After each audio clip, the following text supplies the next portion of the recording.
Hello again, folks, and welcome to a wonderful day.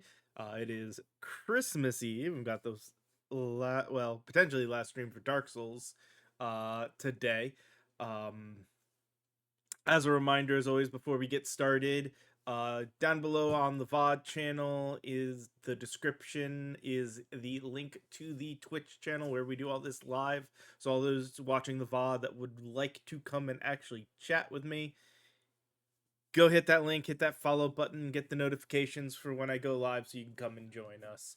Because hopefully starting next year, I plan to try to start a little sooner and go a little longer to do this a bit more, basically end up doing this a bit more on each of the days we stream. But yeah, like I said, we are Dark Souls Remastered still. We basically done everything in the main game save for actually go and beat the boss. So we went over to where the what was basically the DLC area, a little extra area that got added in, and is also part of the remaster is, so we can go and do that because this is something I've never done before. So let's go ahead and switch on over to the console, and we'll go ahead and do just this. From what I saw, we quite literally have like a boss fight as soon as we get out of here.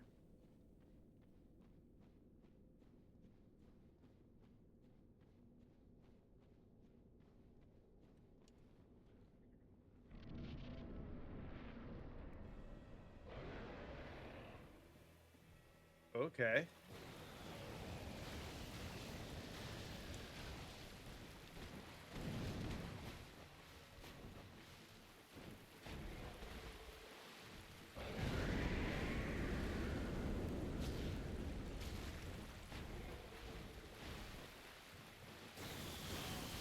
Ow, ow, ow, ow. Okay. Little annoying. Oh, shoot. Why was that not on that?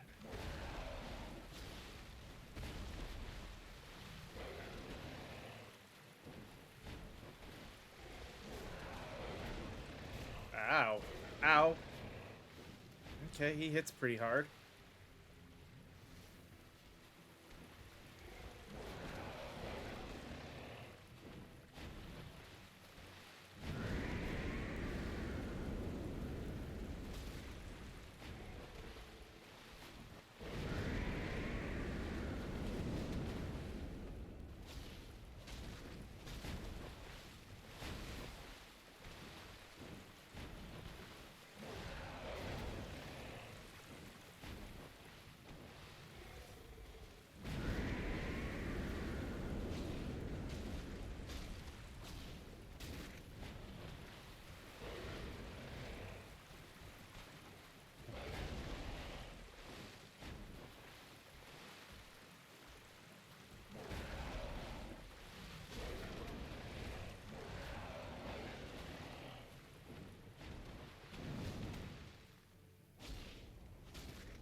Ow.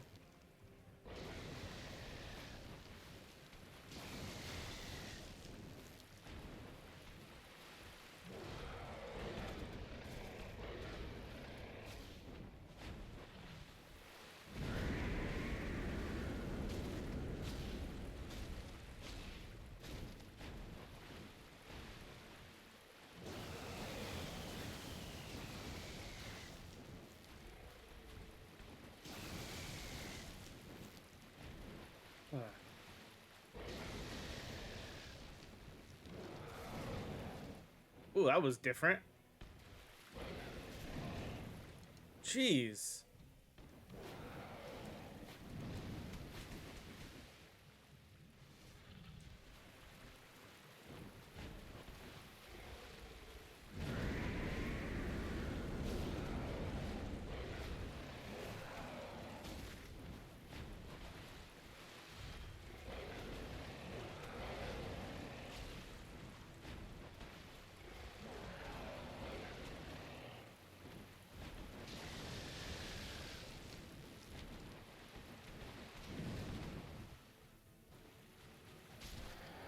Oh,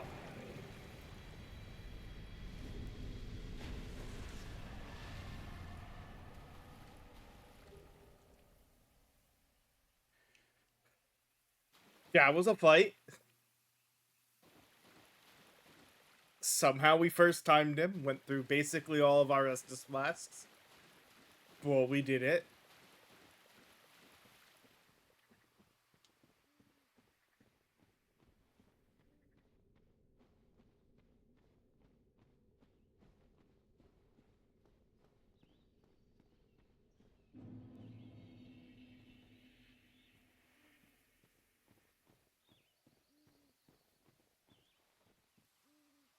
Oh,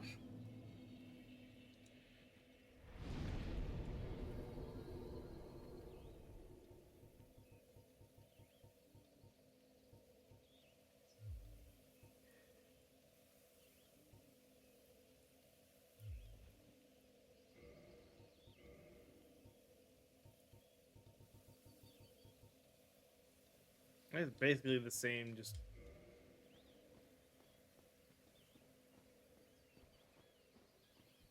hey, I can talk to you. Look at this one. From what faraway age hast thou come? Thy scent is very human indeed, but not intolerable. Ah, Princess Dusk's savior. Thine aura is precisely as she described. I thank Oh, thee deeply for rescuing Her Highness. But Princess Dusk is here no longer, snatched away by that horrifying primeval human. And so I must ask, couldst thou once more play the savior? sure. Thank you. I am Elizabeth, guardian of this sanctuary, something of a godmother to Princess Dusk. I shall assist thee to my utmost, for I am one with the sorceries of Urasil. Oh, repair powder and golden pine resin. And okay.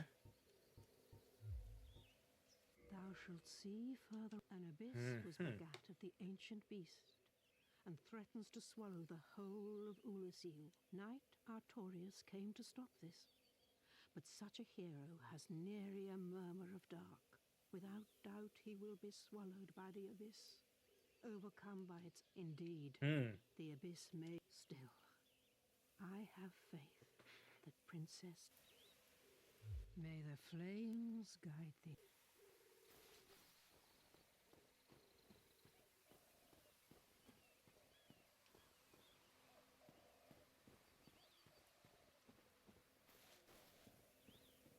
Okay. Did not think about. Probably pop a repair on everything quick.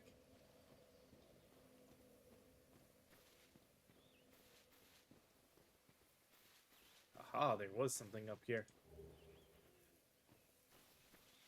Not exactly what I was looking for, but humanity always helps. We can now kindle that flame if we wanted to.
Oh, damn. Not expecting that secondary,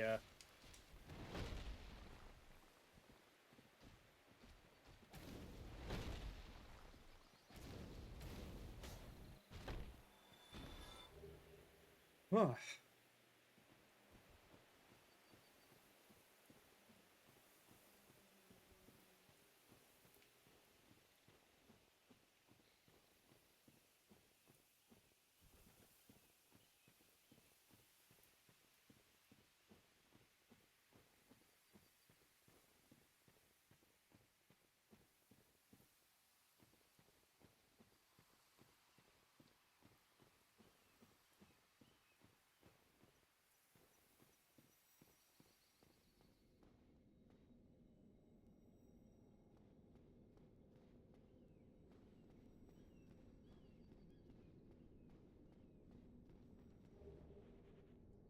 Guardian gauntlets. Okay. That's gonna basically be death.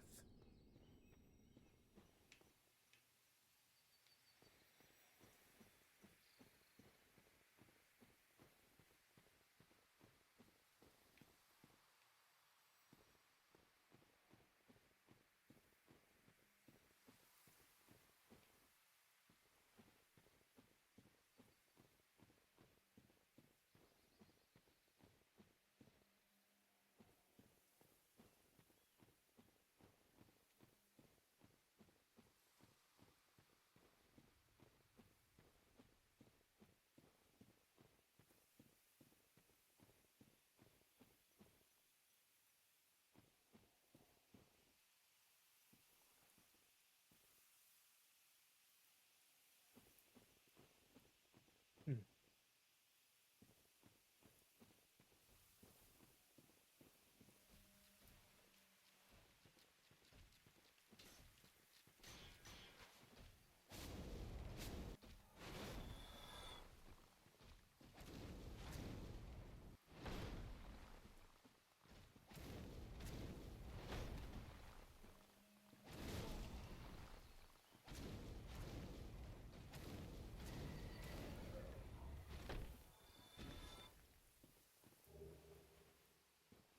It basically seems like the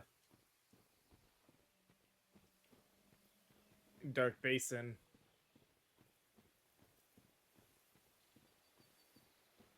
just slightly different.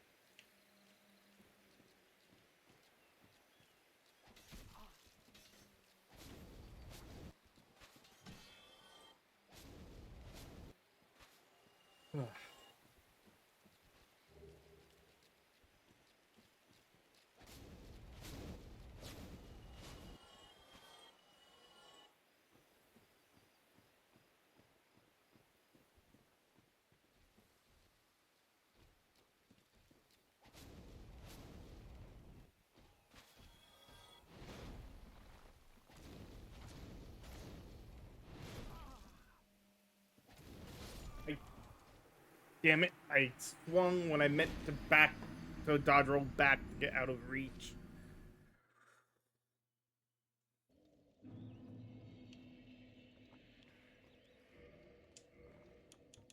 Yeah, let us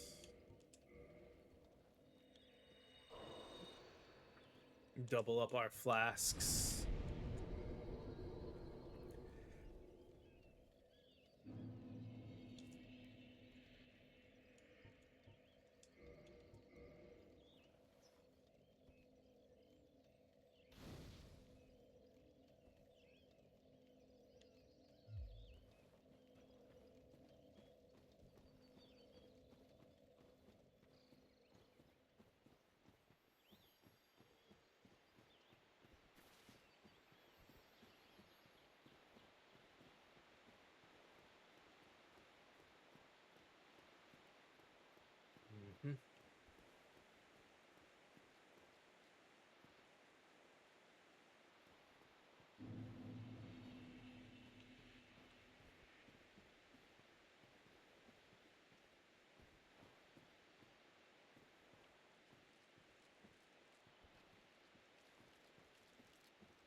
Ow, ow, ow, ow.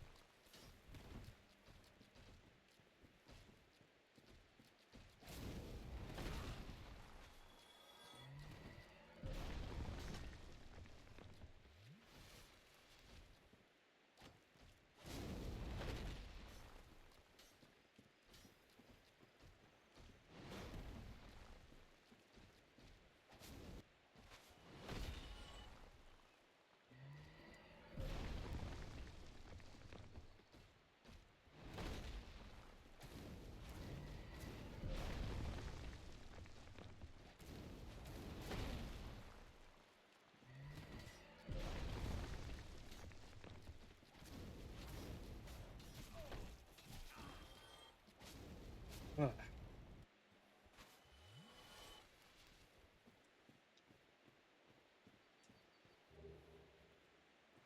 God, it probably should not have come up that way right away like that.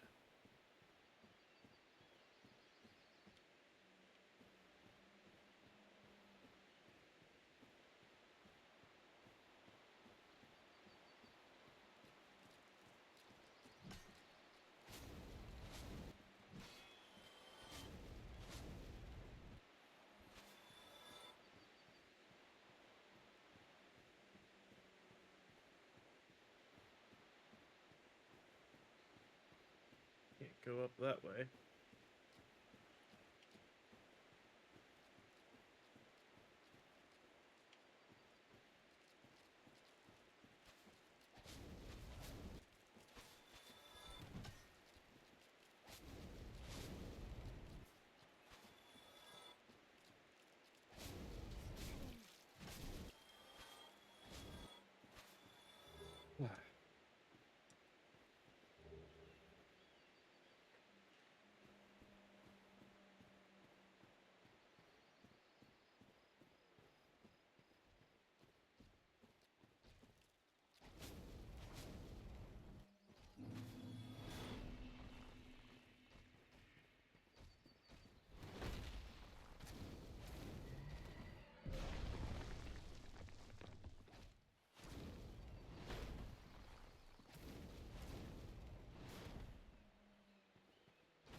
Ah. All right, what were you guarding, big guy? Legs. We got 2 of the 4 guardian pieces, it seems. Not including a weapon if there was one of those. Alright, and hey. Oh, hello!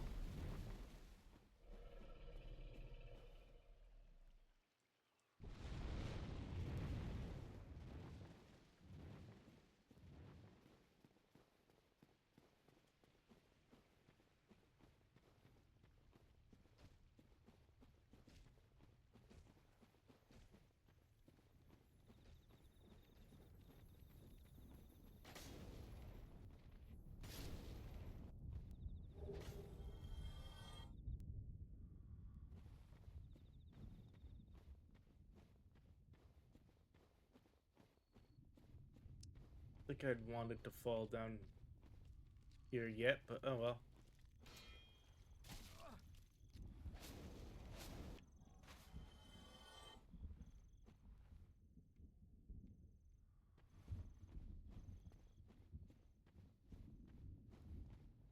Oh! That was a ledge there! That looked like ground, but okay. If you say so, game.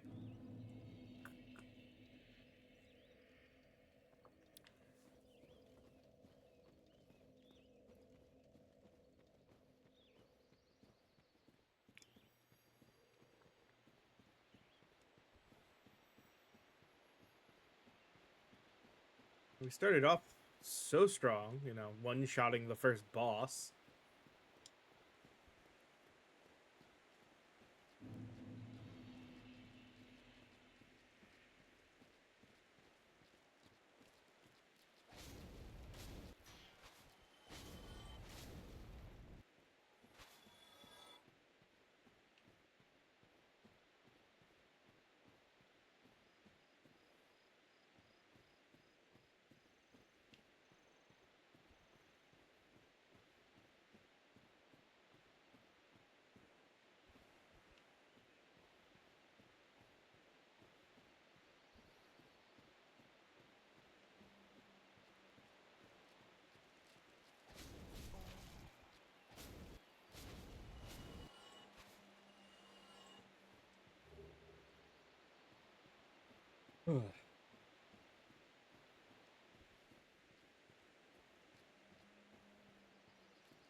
Hey, G Kodak.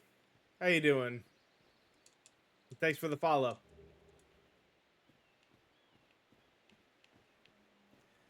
All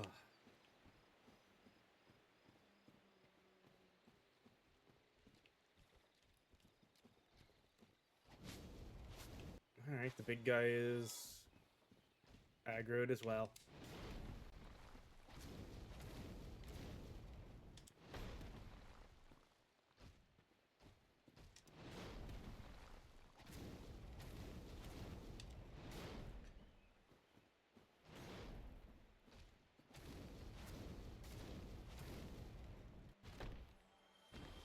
Sweet.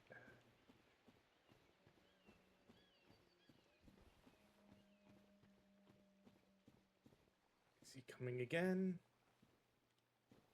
Guess not. All right.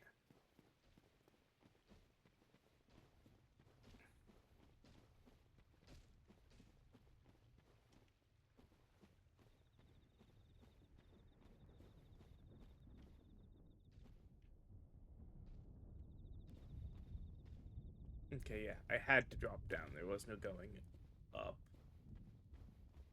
That's good to know.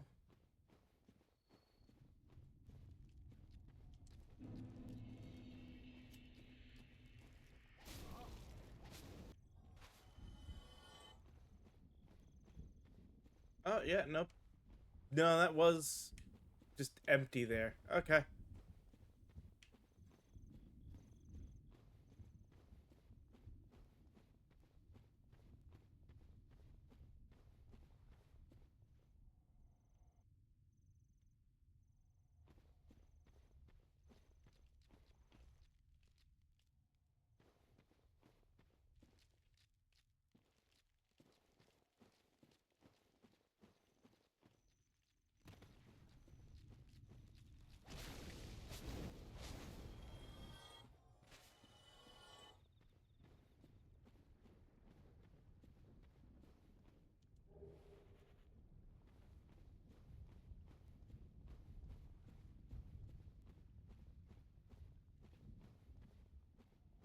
One of them dropped something too.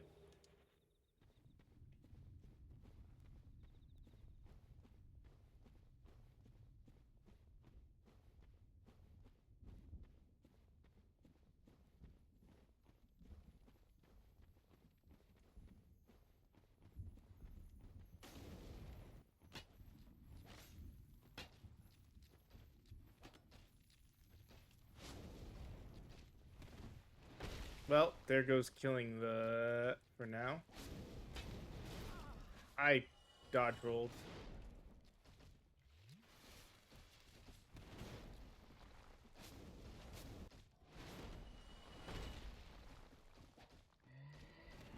Oh, fuck. Of course, there was a ledge behind me. I wasn't even trying to roll backwards, I was trying to roll left. Oh, well.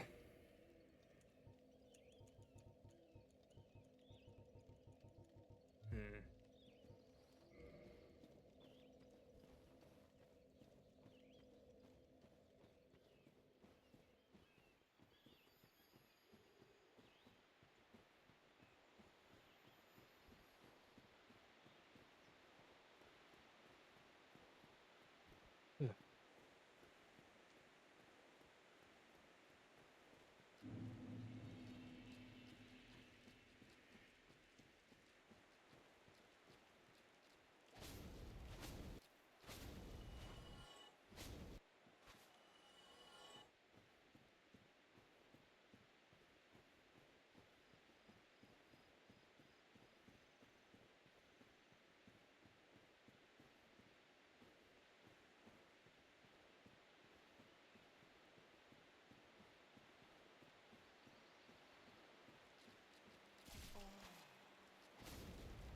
We did get them all. All right.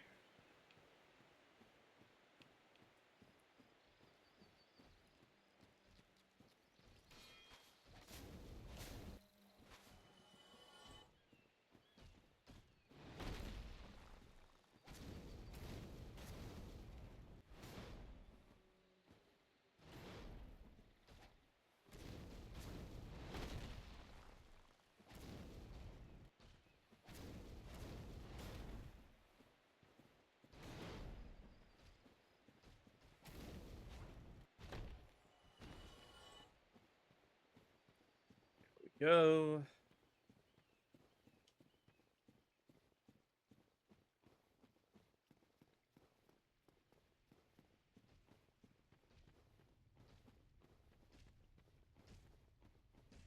We know he's not going to drop down to deal with us.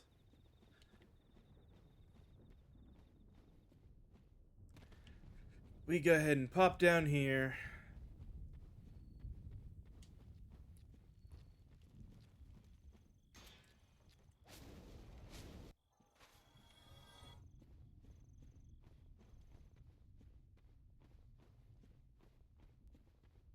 And in order to be able to get our souls back, we had to come over here.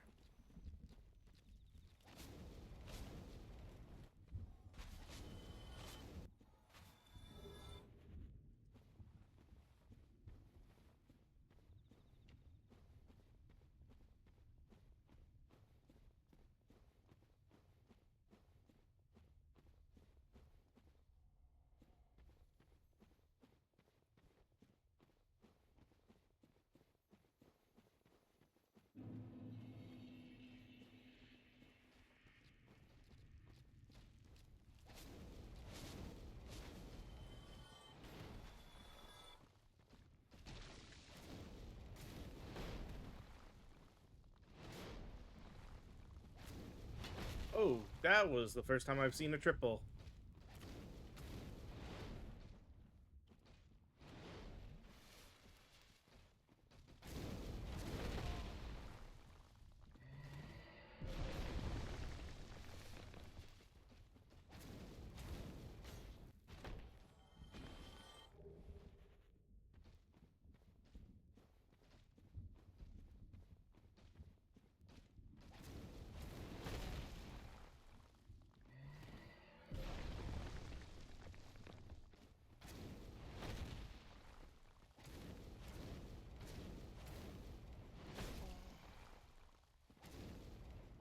Oh,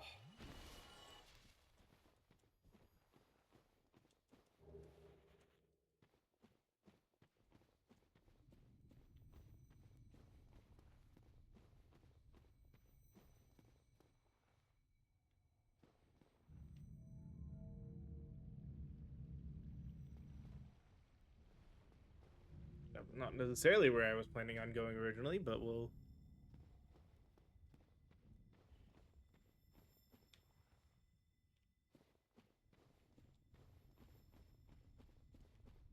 keep that in mind.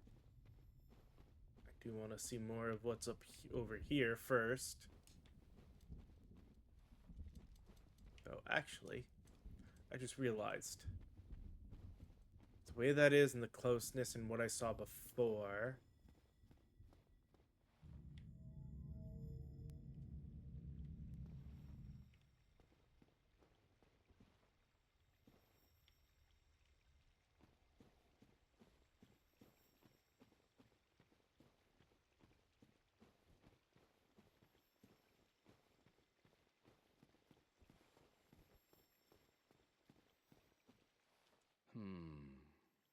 Let me guess.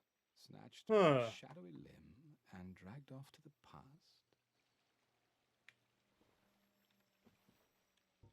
Yes. Yes, of course. Exactly what happened to me. We are both strangers in this strange land. But at least now there are two of us. He looks even more like a Bloodborne character.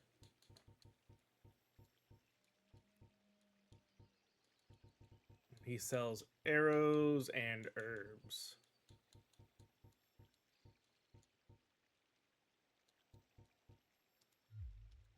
So long.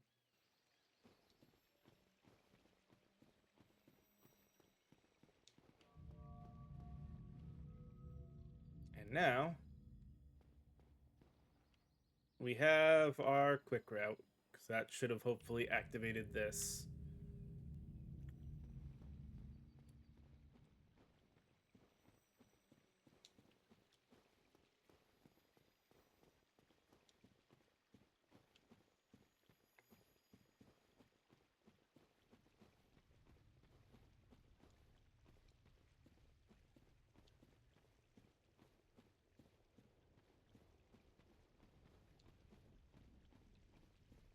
Mm,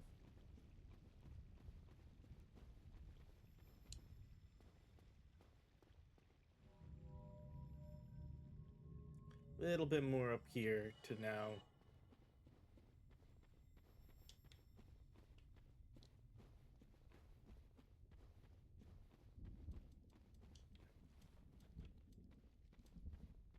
Explore.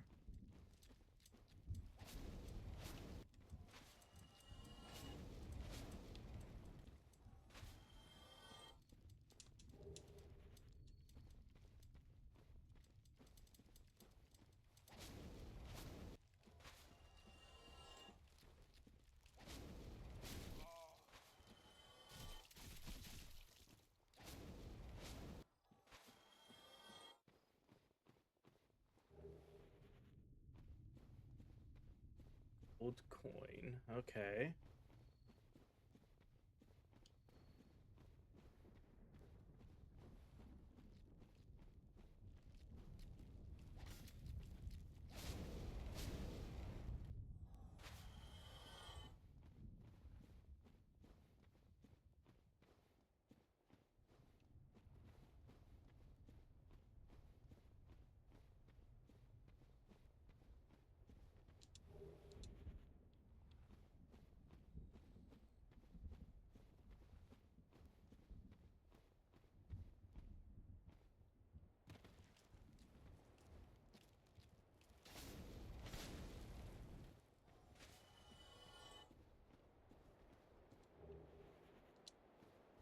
Elizabeth's mushroom. Okay.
Here would be where I could drop down to go back to the other side. But there is some things to collect over here, it seems, so.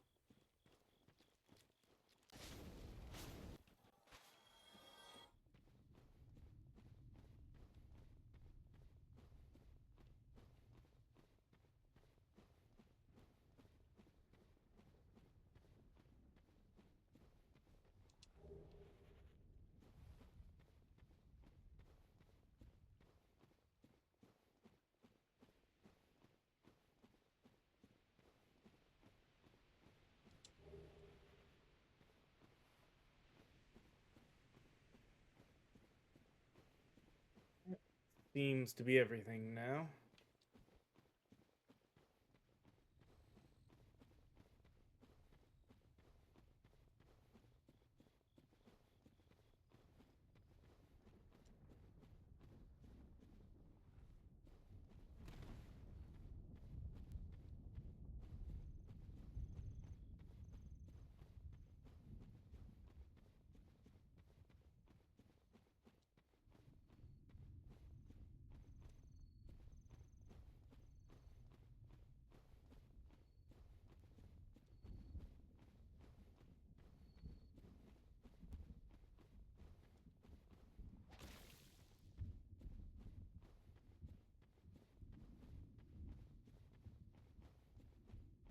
All right.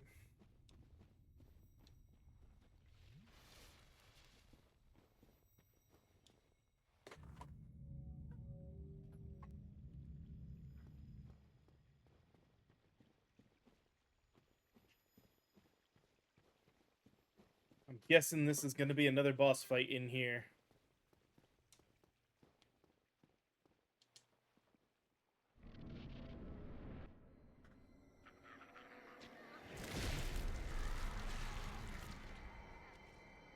It would seem I was right. In fact, this is the hero they were mentioning. Swallowed by the abyss.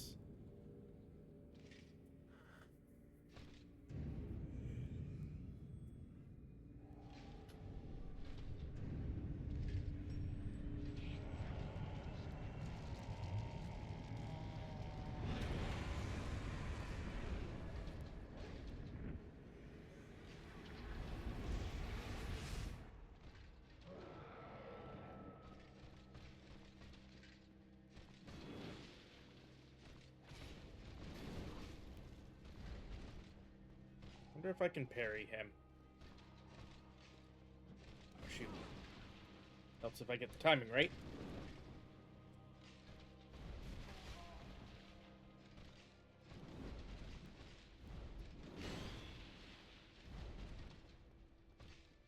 I could tell that that wasn't going to be parryable. Damn it.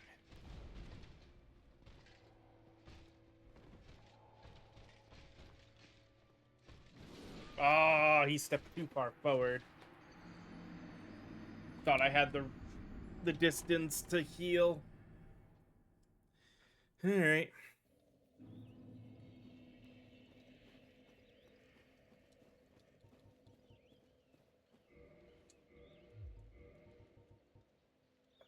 Don't need to really worry about that. Put a homeward bone in there.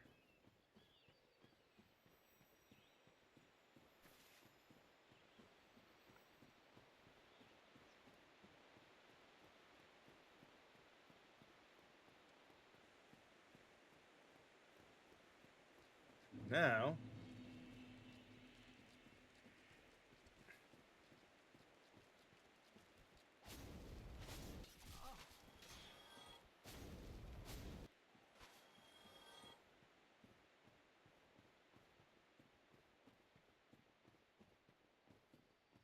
stay to this side.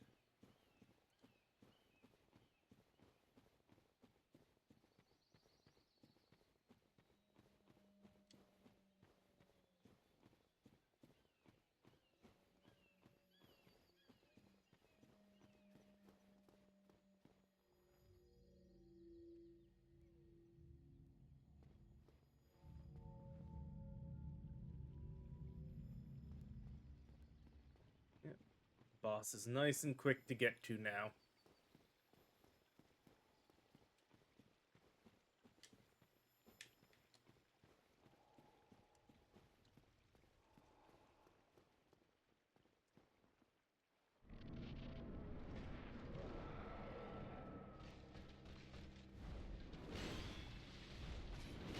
Ow.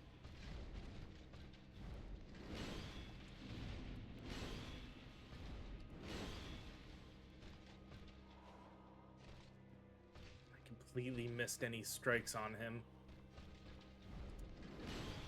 Ow.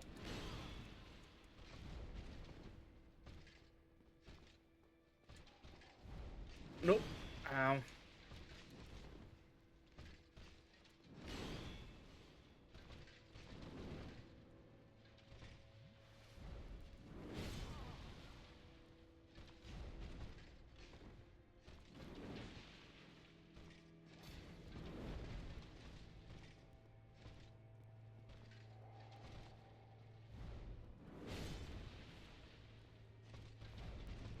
Jesus.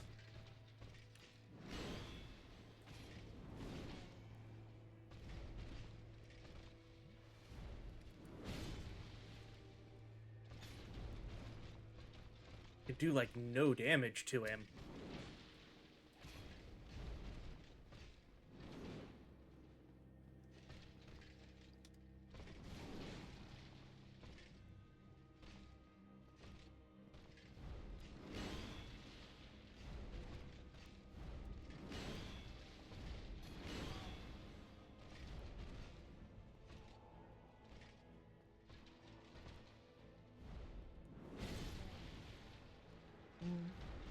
how do I get some do that dodge roll sometimes and not get hit and other times and do? I don't think there was any timing difference there, but screw this. We are gonna run in and homeward bone. Yeah, grab our stuff and homeward bone. Actually, not even.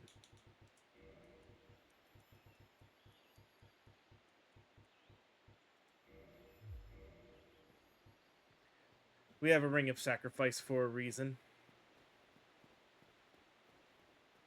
We'll give it a fair try, but this time at least, if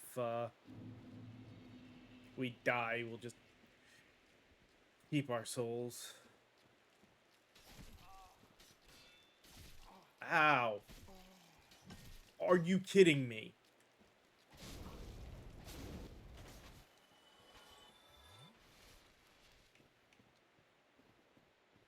Oh, I would have been absolute bullshit and I would have been pissed.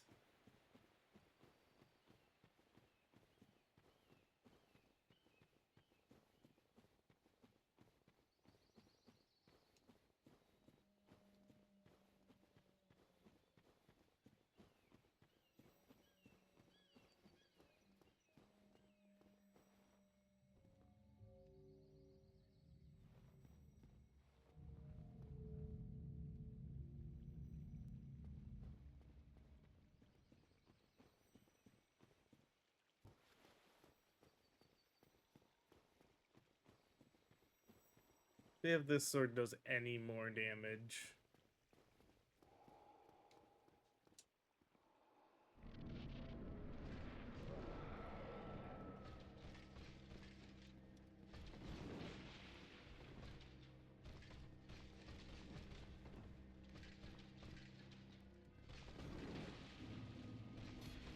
It does. Holy cow.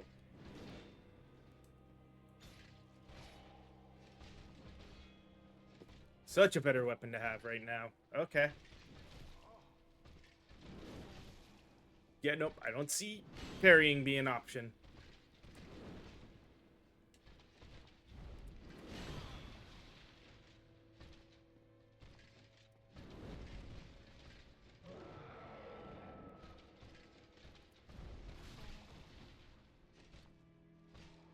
That was not a...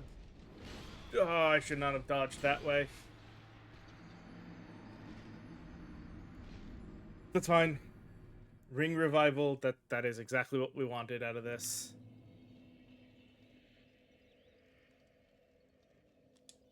Yep. So now...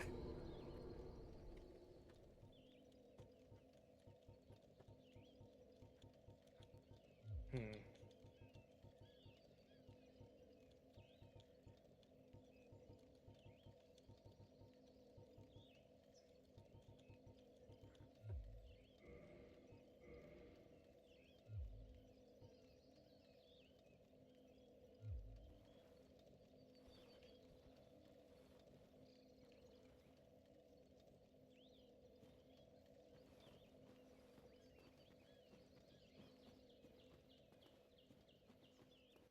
If there's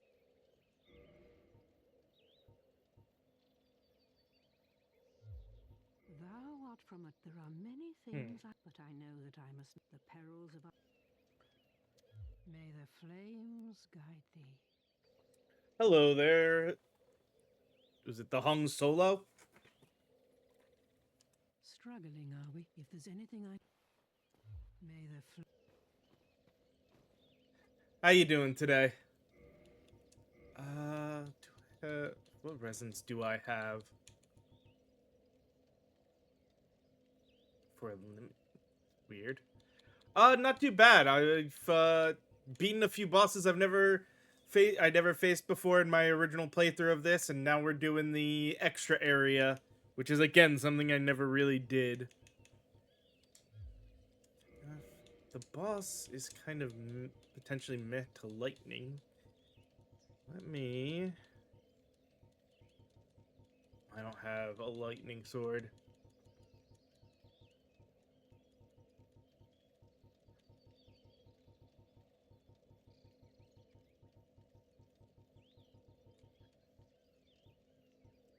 Nope.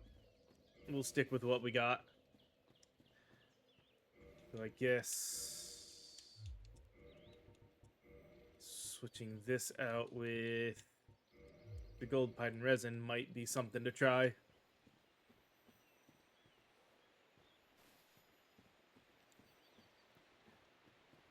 Hey, I can understand that. I've only done a couple of playthroughs of this. It is easy to get stuck, especially depending on what you're trying to do. These games are meant to be a struggle, but that is part of the fun.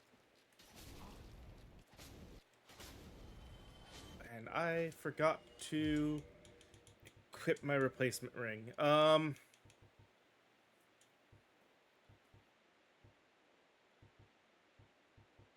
Hmm.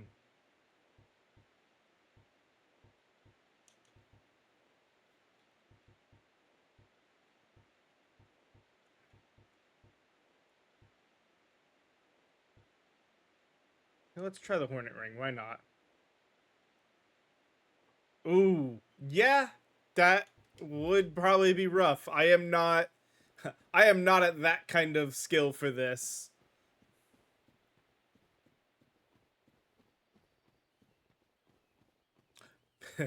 If this is the only game that makes you both mad and happy, you are, I guess, well, I guess that could be either. You could be really lucky or not so lucky in the ways that is. Um Depending on whether or not other games just make you happy or other games just make you mad.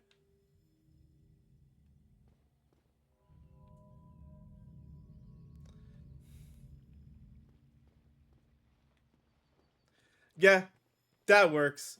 Sea and Thieves could definitely be another one though that could be rough at times if you get unlucky with the other people playing online. From what I've seen, So long. not really a game I've put the effort into myself. All right.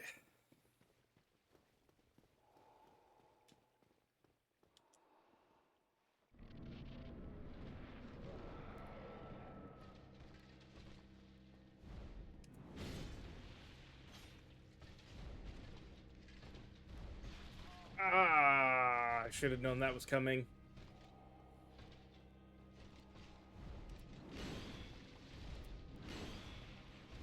Ah, crap. Should have expected the third.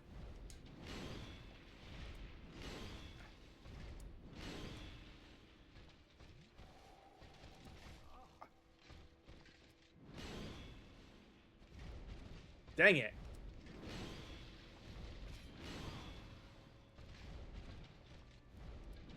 One.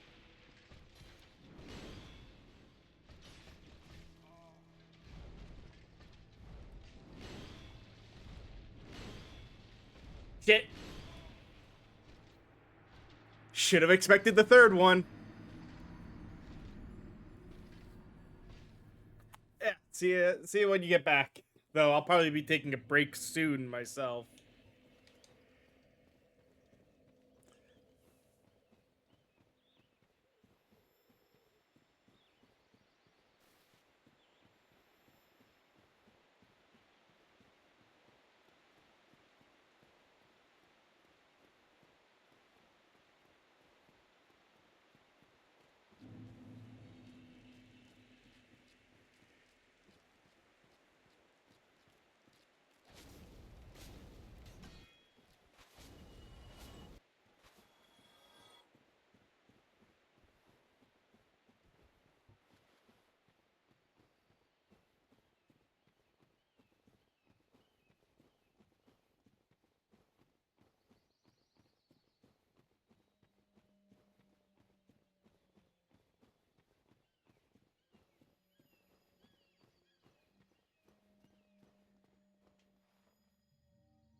No, I have not.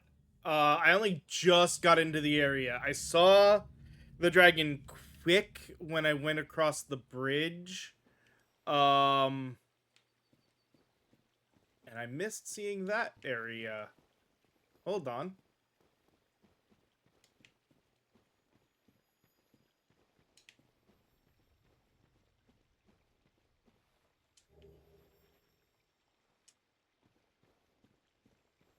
I just went in and saw white missed door. Completely missed this area.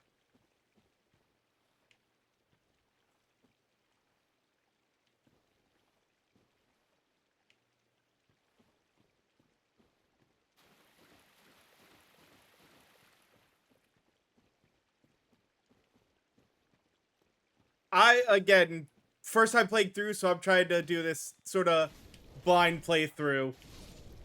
Though definitely glad I saw that quick to realize there was another area to explore here. That also might help.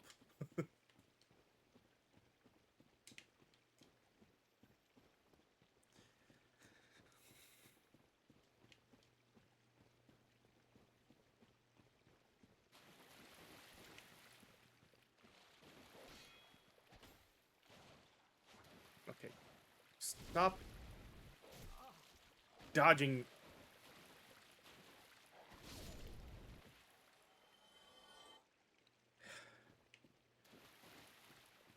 Feels like that dog has played a lot of Souls games.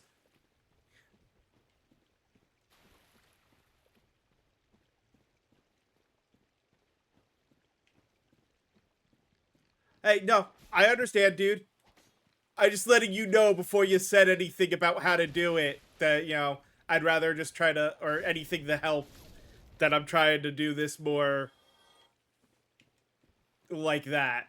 If I ever feel like I'm lost on something, that's when I'll either look something up or start to ask. Yeah, that's what I figured.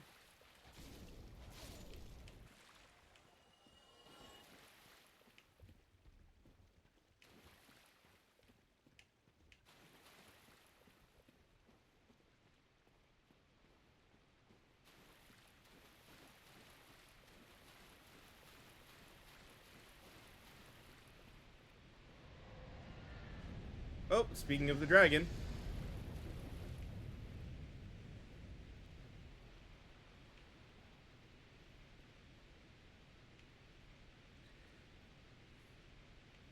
Hmm.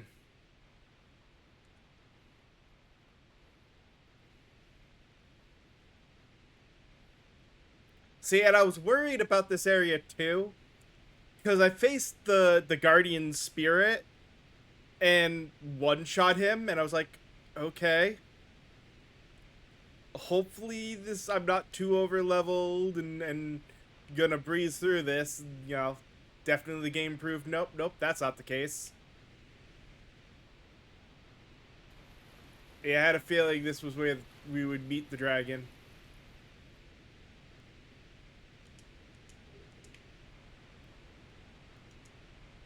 A dragon high.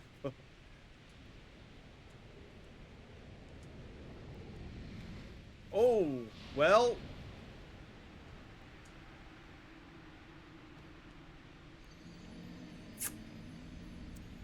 got it.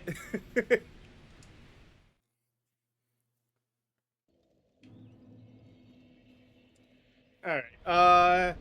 Give me a sec here, cause it is that time for me to go ahead and take a break. As I found to help keep the pre-roll ads coming, gotta run ads. About 3 minutes of ad every hour works great. So that's what we do here. Go ahead and take a break to run that, give people a chance to stand up and stretch and everything. Thanks for the follow, the Hung Solo. And Yeah, so give me just a few moments. We'll go to a break screen, run some ads and everything, and then be back here in just a few moments. So see you then.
All right, I am back and ready to get back into this.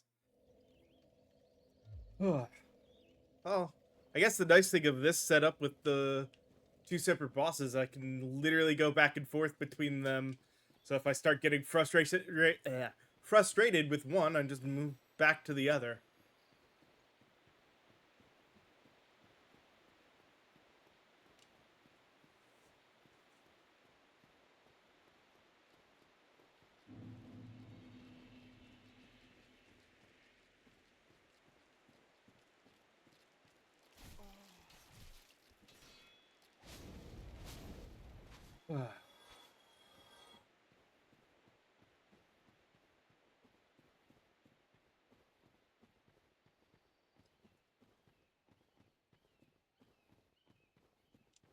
Honestly, this ring doesn't seem like it's doing much of anything, so let's go back to the one that at least gives me health every time I kill something.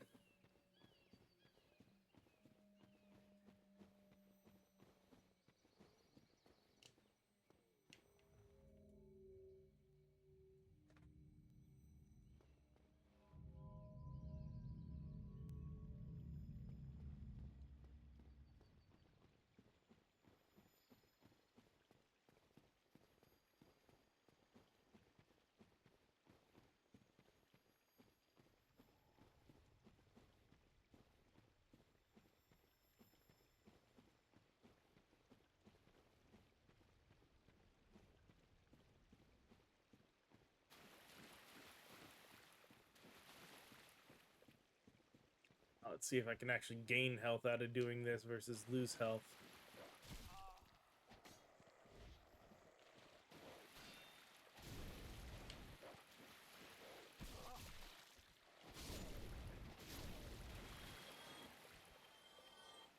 Nope, we almost lost a bunch of health. Lost all our health with that. That would have been bad.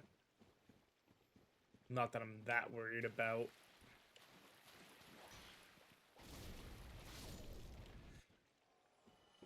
My souls.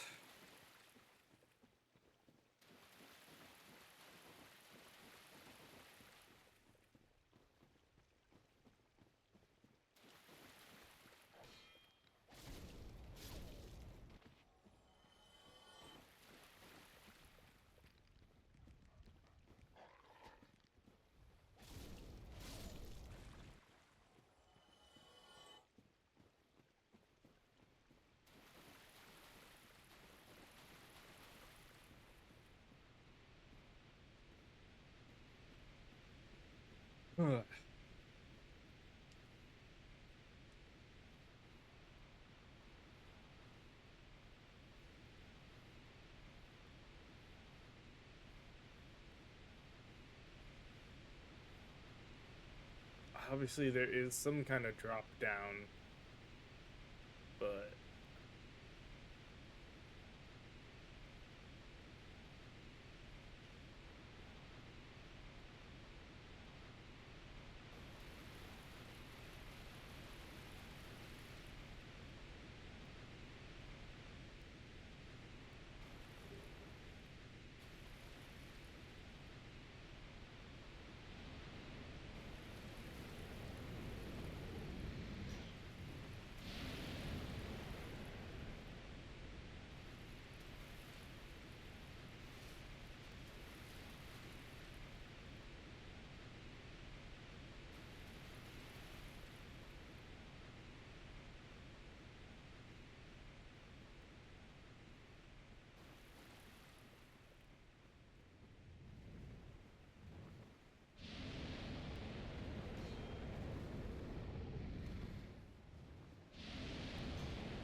okay.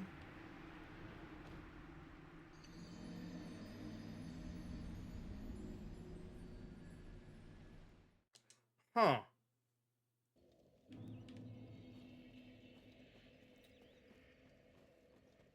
Go back and see if I can figure out the drop down for at least the one thing. Yeah. I'm like, there's gotta be a way to get him to land, so I'll play around with him a couple maybe a couple more tries and then go back off to the knight that I at least know how to fight. Oh no no no no no! Oh,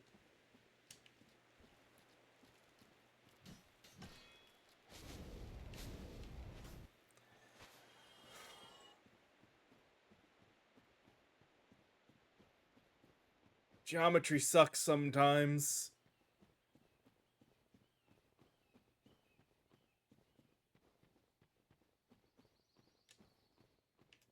And like, thankfully, it wasn't exactly a lot of souls to lose, but that would have been a horrible way to die.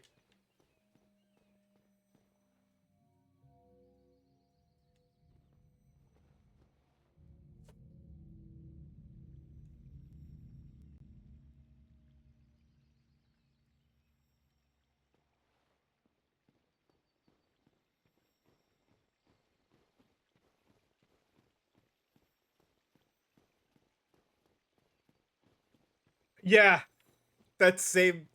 I always hate that when you're sitting there fighting something and you finally get the kill or whatever, only to be just so close to the edge that you fall off. Uh, Especially when they're reoccurring enemies, so it's like you did all that and then it's like, well, sucks to sucks. Gotta beat them again.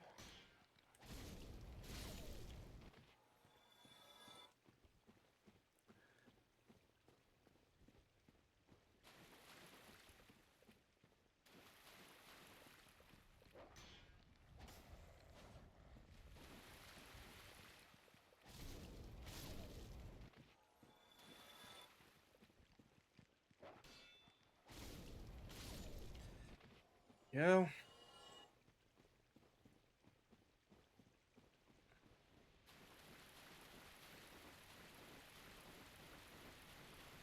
Alright, let's see.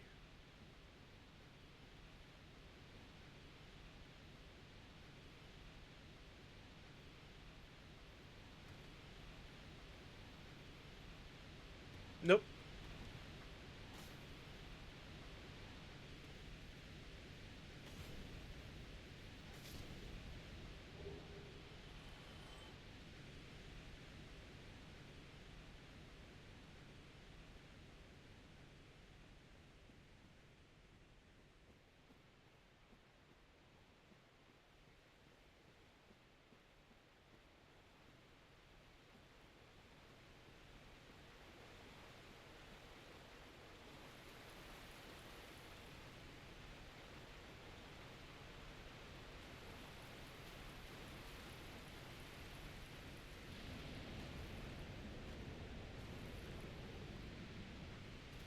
Oh, nope. Yeah, that still got to me.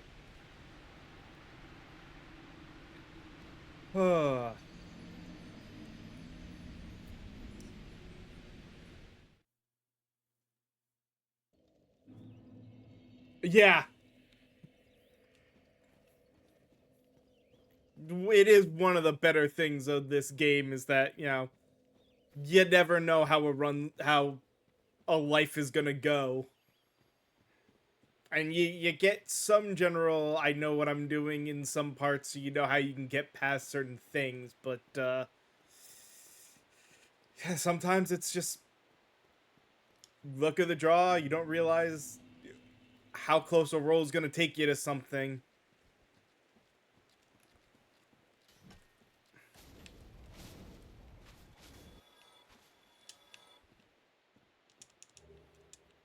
Or you're going to hit, a button in fat finger and die to your own very stupid mistake. That's never fun when you're going to pick something up and you accidentally backstep and you're right at a ledge.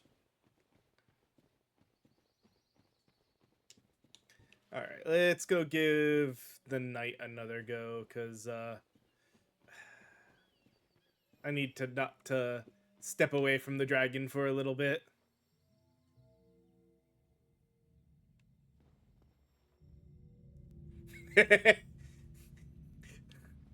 That seems like the oh boy of oh yeah, I've done that.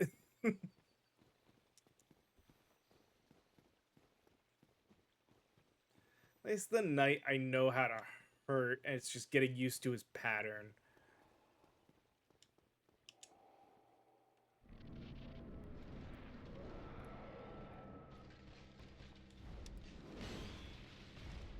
2. Oh, damn it.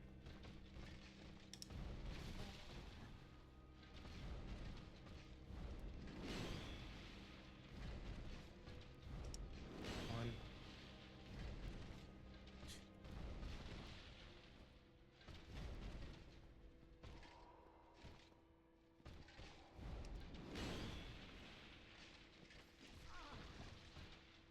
That was different.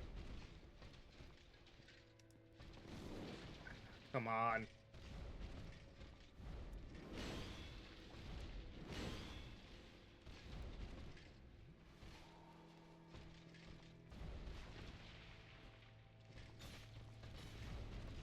Finally. She got some damage on him.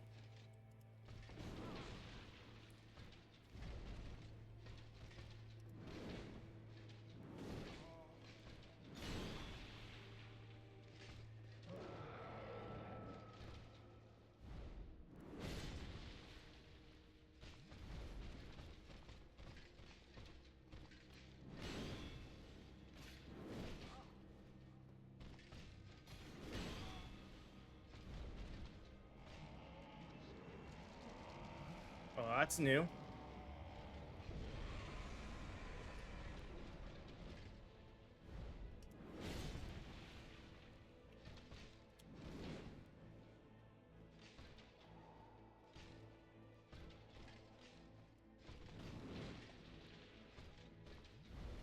Ow. Oh!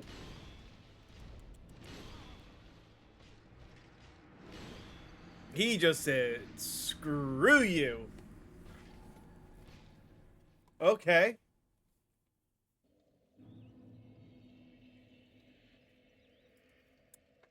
Huh.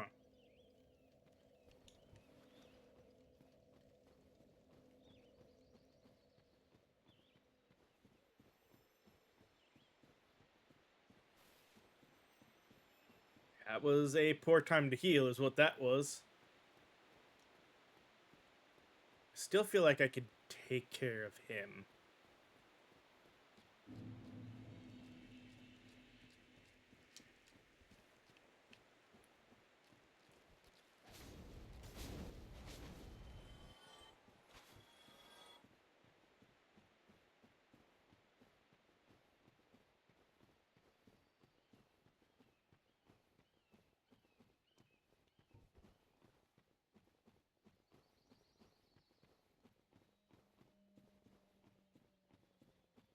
Yeah, exactly. It's like, I know I can do damage to him. I just gotta learn all the patterns a little better.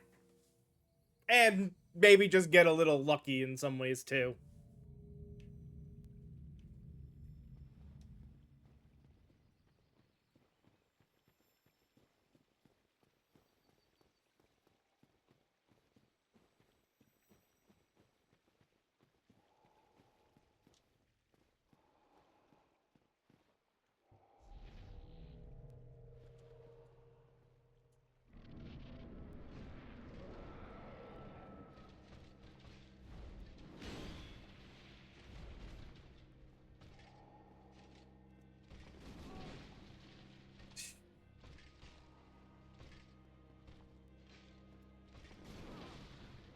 Damn it, the timing that he does for that. Come on.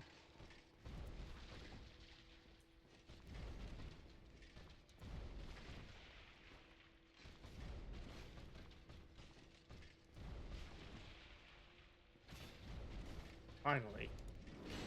I I dodge rolled game.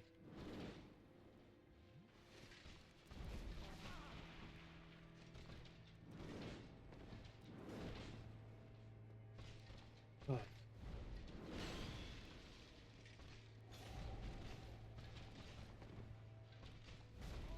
Oh, damn.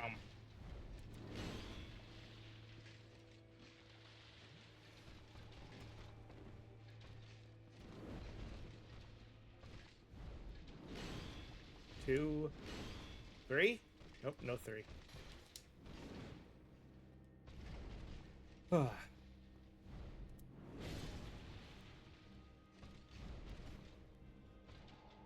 That one especially is annoying because dang it. Well, got him.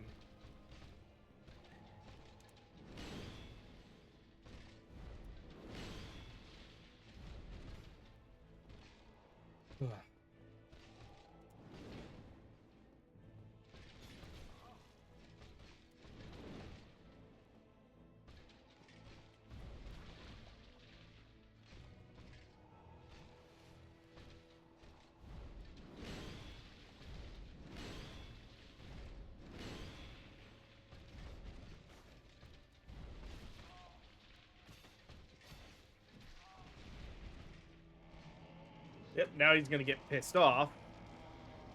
So this is where things are gonna start really hurting. Ow.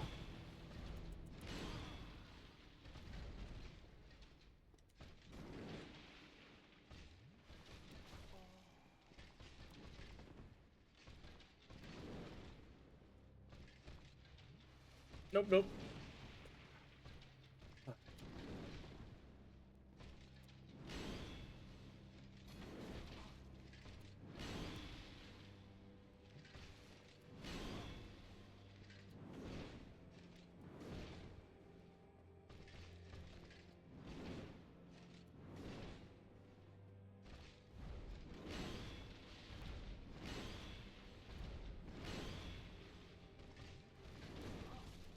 Jeez.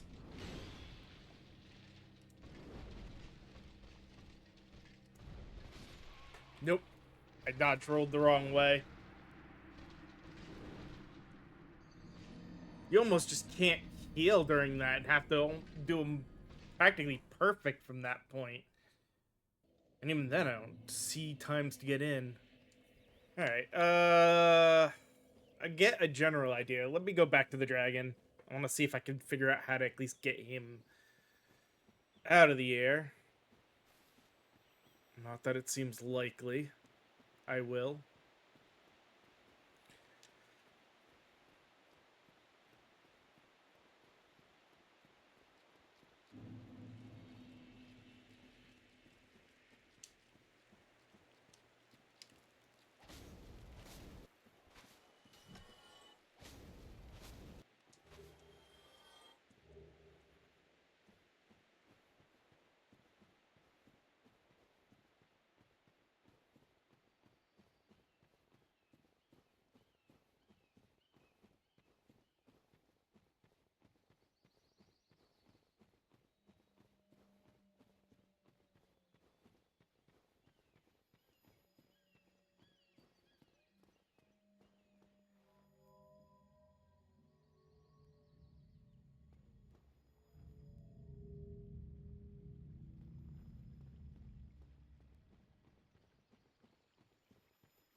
Alright.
Damn it.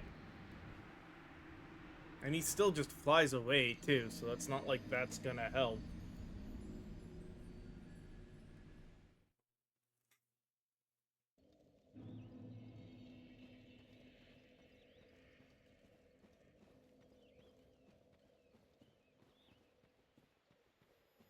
Hmm.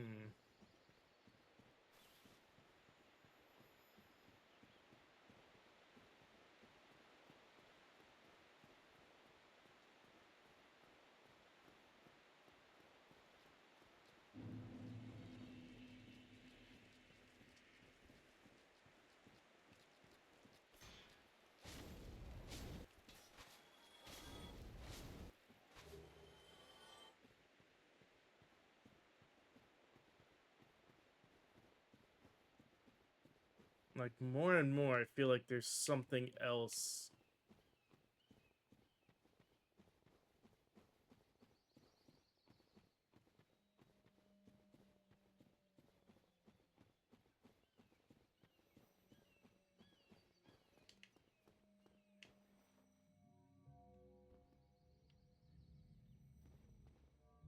Because right now he's a lot like, the dragon on the bridge.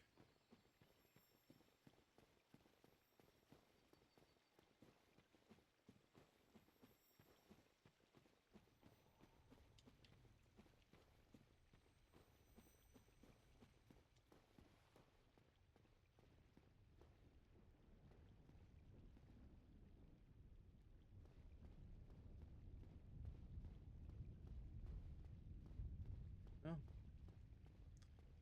Oh, there was something there, too. Just can't do anything about that yet.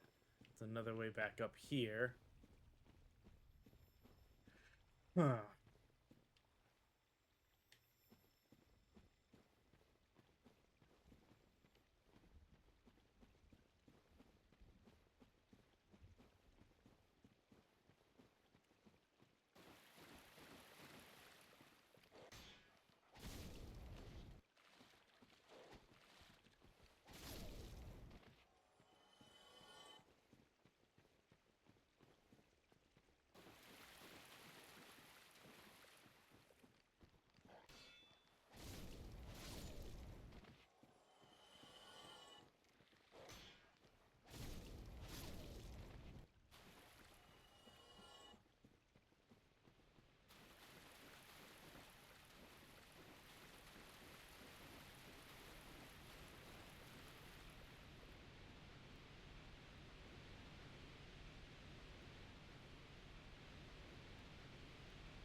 Okay.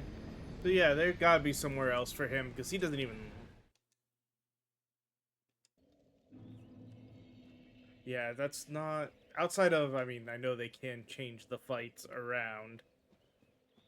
That is definitely not normal.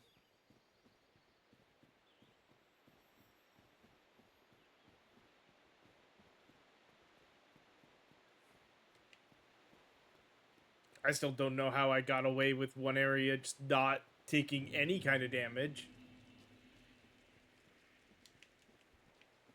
That was very weird on the flames.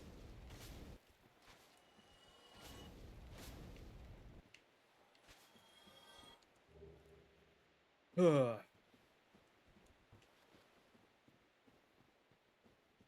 I guess let's go practice on the knight for a bit because it seems like there may be something I'm missing for the dragon to even be a fight. If he's a boss that requires a boss health bar and not just a regular health bar. Because that is also the possibility, huh?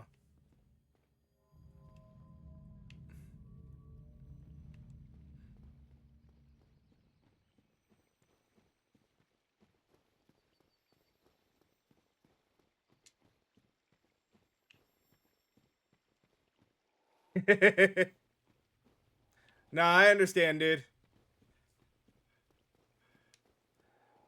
I feel like there's either gotta be a way to get him to land, but good luck for me figuring it out off of current clues.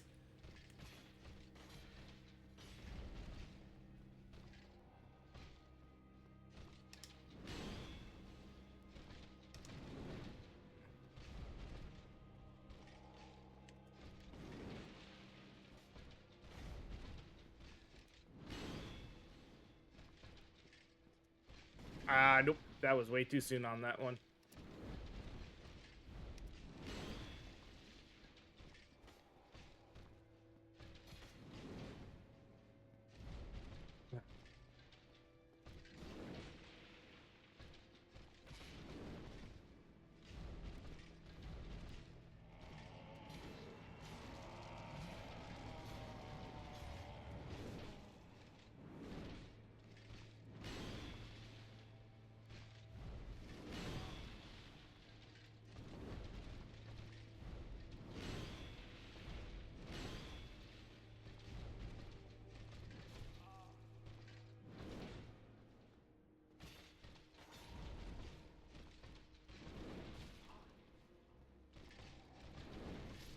Oh, I should have backed up for that.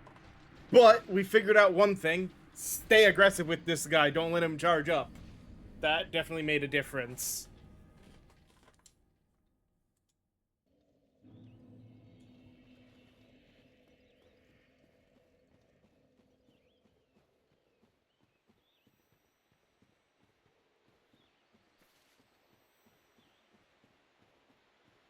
Feeling the need to be more aggressive made a difference. Now I just need to do a little better with my timing on things.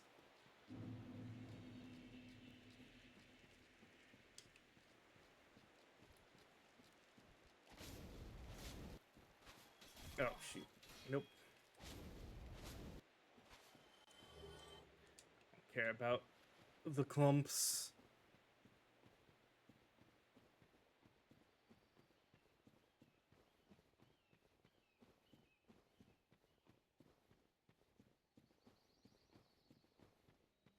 Time to slay a hero.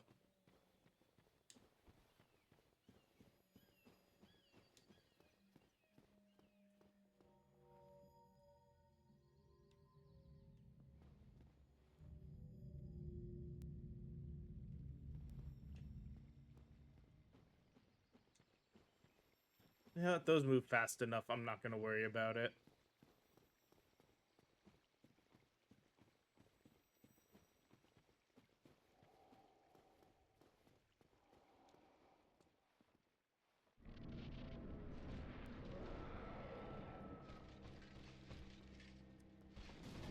Too soon.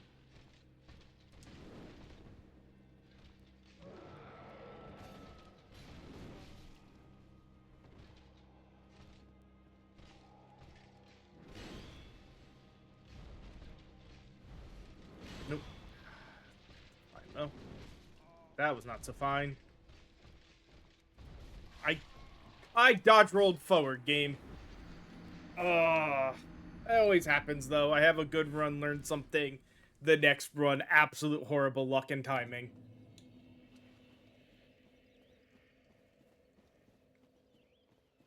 That feels like the biggest nature of this game more than anything else. if you have a good run where you learn something or do something pretty good, the next run is almost always guaranteed to be an absolute failure.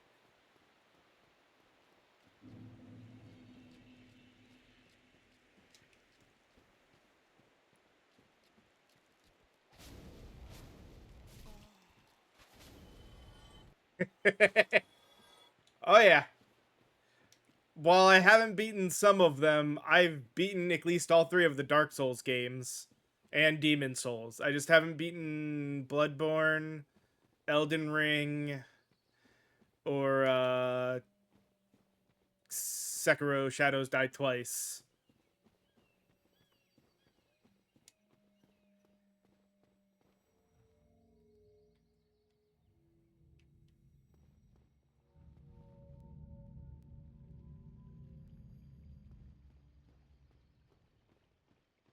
Mainly because I hadn't been streaming them, and for a lot of games, I tend to, if they're long games, I enjoy them, but it's hard for me to get a full playthrough done because something else always inevitably distracts me from that game.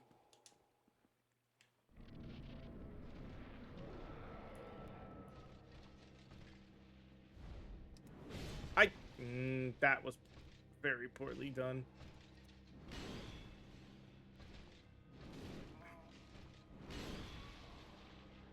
Wow. Okay, that was even worse.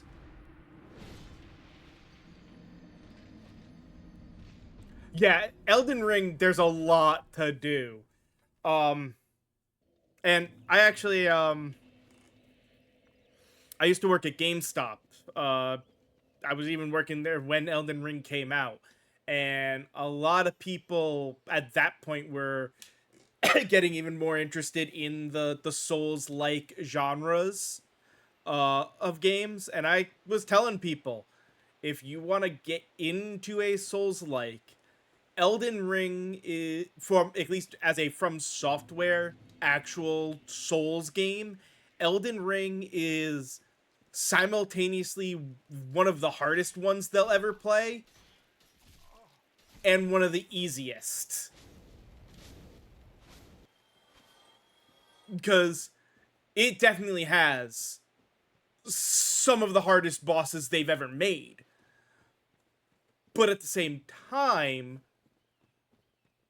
it has a lot of bosses. It's a big open world map with a lot of bosses that are yeah, it definitely has a lot of forgiveness to a lot of areas, but it's got a lot of bosses that are just out in the open, that kind of like I'm doing here, but with a little bit more forgiveness room where you can run in, grab your souls, and leave if you absolutely had to. Um, like with the dragon, if I really had wanted to keep those souls, if I needed them, I could have been running in and trying to sneak it closer to yeah, exactly, not being behind a fog door, being able to just run in and pull your stuff out. So if, like the tree sentinel, the first boss you see really in that game is just out in the open. You go up to him and you're like, "Oh shit, this is not a fight I'm ready for yet." But I don't want to lose the couple thousand souls or whatever they were called in that game right away, the runes. So you kind of run in, grab them, and start running out. Might take a life or two to do it, but you didn't lose anything for giving him a try. Whereas here, because he's behind the fog door, my only way to not lose souls if I cared about them would be to run in and hope I could get a homeward bone off.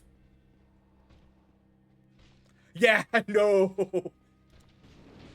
Yeah, Tree Sentinel definitely one of those. He's there to get you to understand what you've signed up for. Damn it, why is that suddenly hitting me now?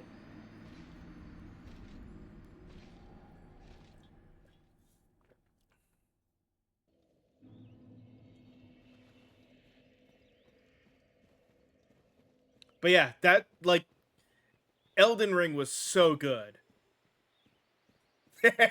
Yeah, and that's the nice thing about that game is you could just, a boss like that that's out in the open, you could just ignore him and go like power level up and then come back so much stronger on them. That's why I liked Elden Ring. And I will say, non FromSoft games that are Souls likes, probably my favorite out there. Um, and I need to see if, because I played it through Game Pass. I think it's still on Game Pass. I just don't know about the getting the DLC. Um, is Lies of P. I hope that company gets to continue on and do more of the games that they because it definitely seems like they had more planned past Lies of P when it comes to different fairy tales as Souls likes. And I think Lies of P was an incredible game, and I really hope more comes from that. Because they sort of teased like they slightly teased Alice in Wonderland, I think, if I remember from the story, but they 100% teased the Wizard of Oz.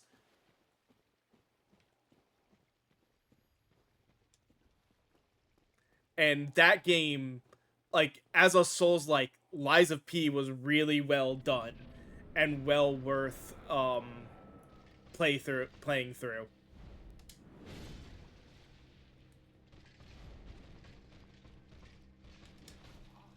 Dang it. Nope. Two.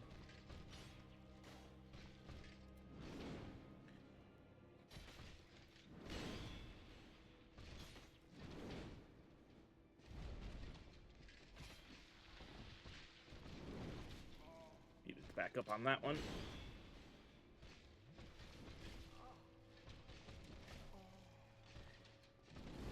Jesus. Not so good. One. And he's done. A lot of these games, because at the time where I was playing them, if I played with friends, I got on Xbox. Not to mention, I will give Sony their due. They are getting a lot better, and if you've got the money to pay for it, their premium service is for their PlayStation Plus is worth it. But for the longest time, Game Pass was just so superior to everything that PlayStation was doing. Um Sony is catching up on that stuff, but I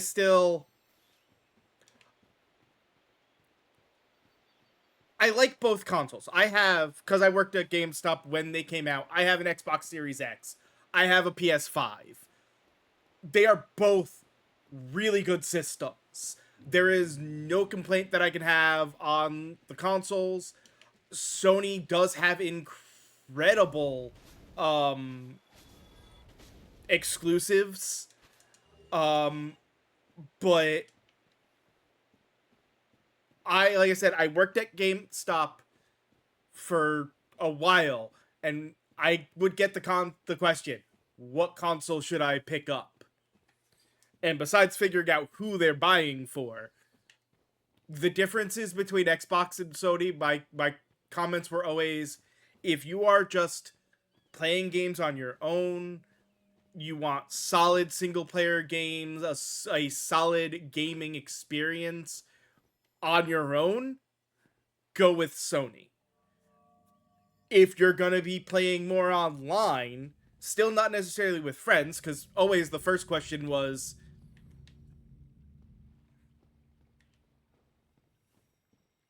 the Xbox, yeah, even the Xbox One X was good, but like, obviously the first question is always, if you're gonna be playing online with friends, what console do your friends have? Because while cross-platform is becoming more of a thing, it's still easier and better if all your friends are on Xbox, you get an Xbox. If all your friends are on PlayStation, you get a PlayStation. Just makes things faster and easier. Um, but yeah, it always boiled down for me. It boiled down to Sony is for single player people, Xbox is for multiplayer people.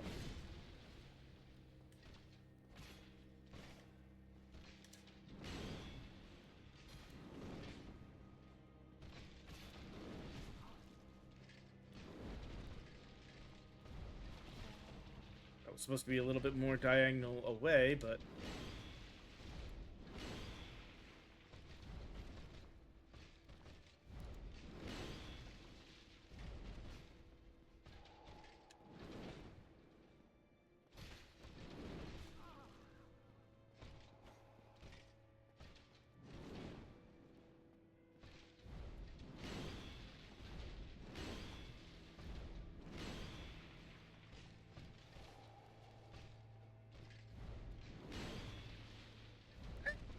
however you get it is how you get it. There's no downside to, getting a console any one specific way. No, I need to stop you. Damn it. I'm a loose.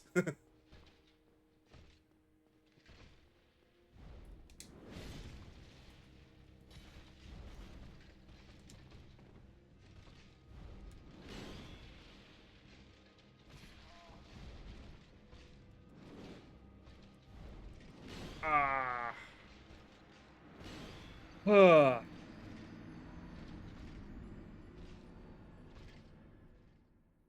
Now, I will say with all of that I've done, yes. Well, it's not really a lot. I think it's only 2 of their games that are PlayStation exclusive. Maybe 3, because it's Demon Souls and Bloodborne, definitely. I think that's it, because Sekiro, I believe, was on both as well. Now, that being said, Sony is trying to buy FromSoft's parent company. Like,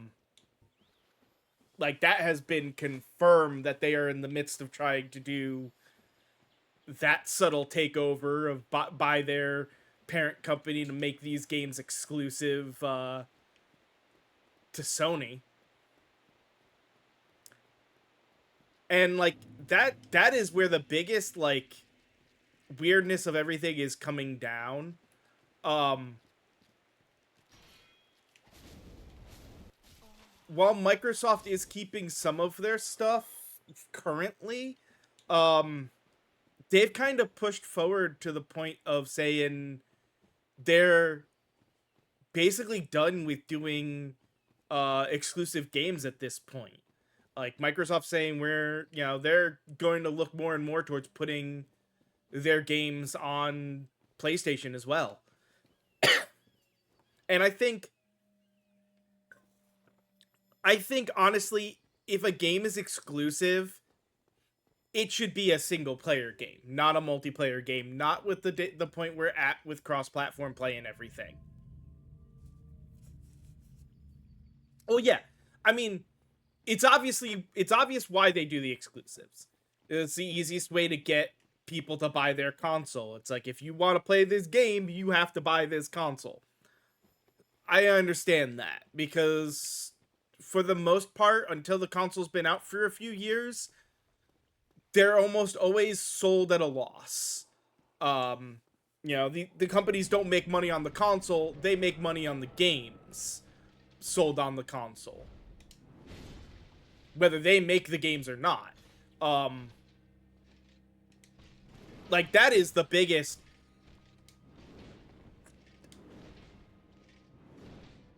Like, the level of scamming that game company or console companies is ridiculous.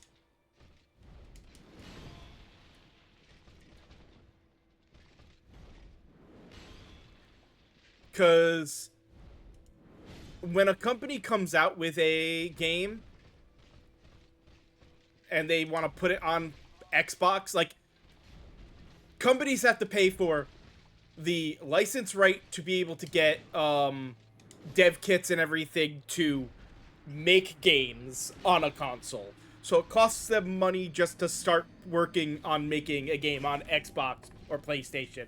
Then when they publish the game, they've got to give Microsoft and Sony a portion of all of their sales of those games. And then if they want to patch their game, they have to pay Microsoft and Sony money to post the patch, which is why most games nowadays are online games. Like, com- completely single player games with absolutely no multiplayer or very little multiplayer to them are online on a server because it is more cost effective for the company to be able to have that server where there are things they can fix on their end and not have to give you a patch to download and save themselves money that way.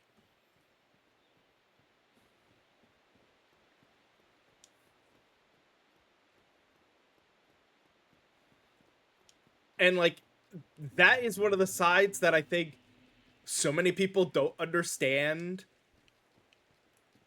um that cost that goes into games and why microtransactions suck. True, but we are so outside, unfortunately, the time period when selling the game for $70 or $60 or whatever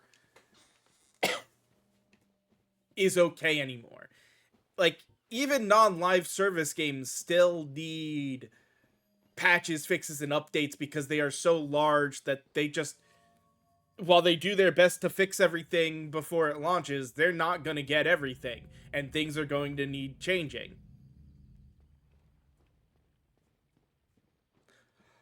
Yeah, like, and that's the downside of microtransactions, and I wish some people, like, unfortunately there is a greed level to a lot of this where it's like DLC is becoming less and less the added stuff to the game. Like this 100%, this DLC that's in the remaster and that was DLC for the original game is straight up what I would expect from DLC. It is just a whole new area that was not really planned, that gives you some cool extra stuff to fight and do. But a lot of games, the DLC is stuff that that was part of the game, and you find out when you start playing the DLC how it like actually explains more of the story and what you missed.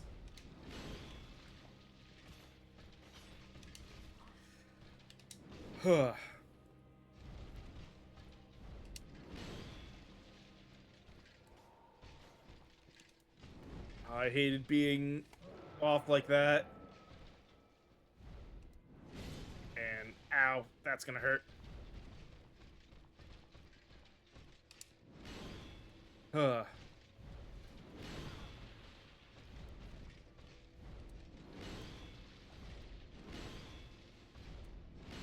Had a feeling he was gonna go for 3 and then the dodge roll away.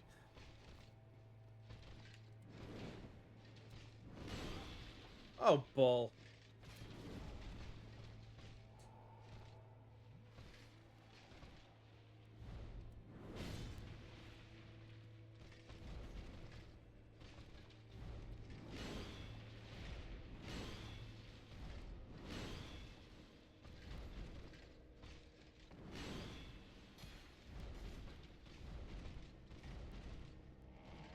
No, you don't.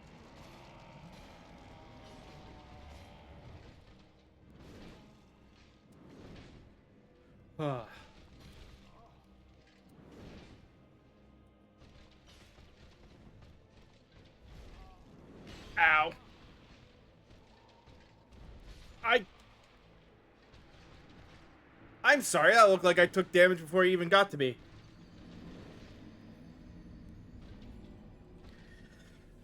Yeah.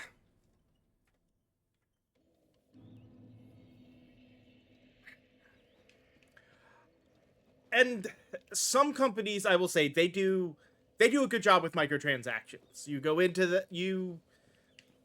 their microtransactions are all just cosmetic stuff, and that's fine. Though some companies fail at doing cosmetic properly. Um I know there was a while there where it's like buy this skin. Actually, heck, straight up I can say Call of Duty had that or not Call of Duty, Actually, it might have even been Call of Duty, but I know there were some games where um some of the differences between like the way a skin was made and the way it lengthened the gun meant that the gun actually could do more damage. And it was just a cosmetic skin. Destiny, that's what I was saying. Destiny 2 actually has that, where some of the skins that you could buy for their guns can actually make a gun more powerful inadvertently because it changes the length of the gun.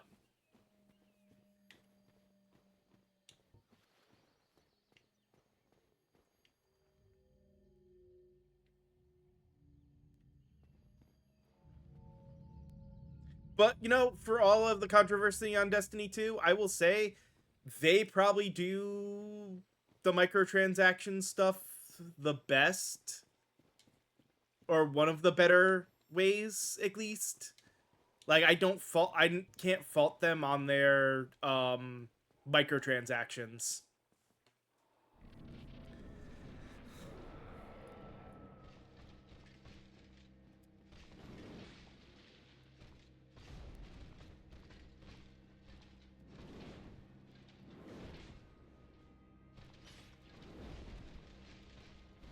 Ow. Yep.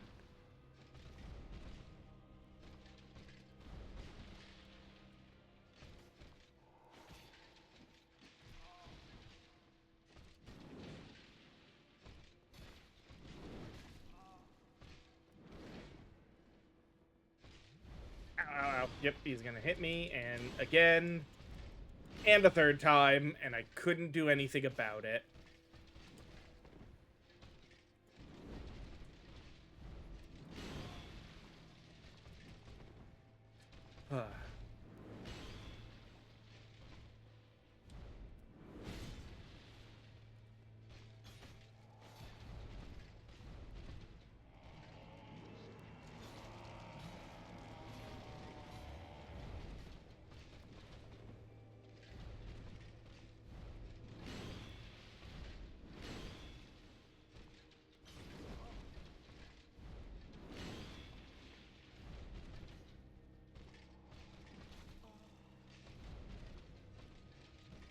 Yeah, that's gonna suck, but at least I got some health back.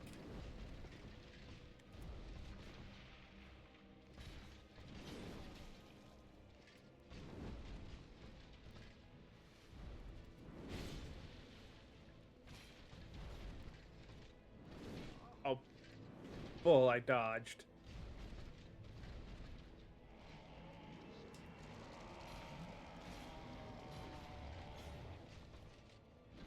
Oh.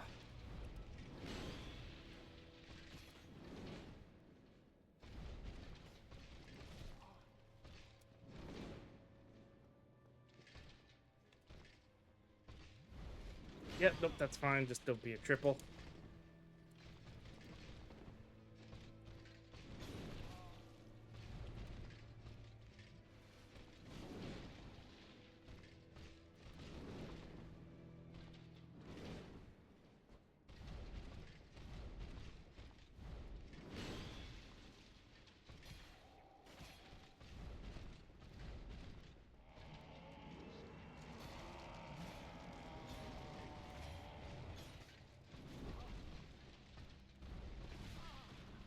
Come on, come on.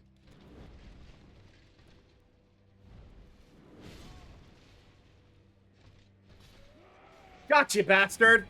Huh. I said sometimes it's just luck. And I said the biggest thing was learning to rush forward to um hit him when he was in that freaking power up state. Because if I let him power up, that was gonna be it. Huh.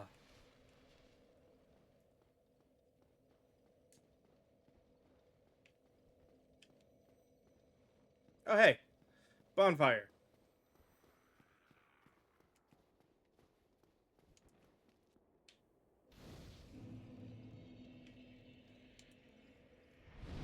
Huh. Yes.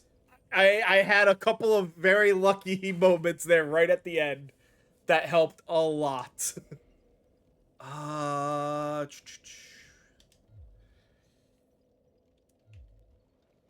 why not? I have plenty that I could probably level up multiple times, but that should get me.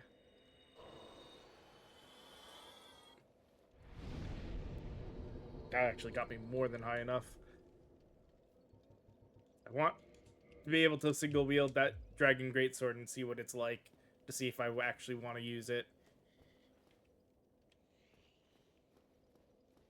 Alright. Well, before we go that way, though,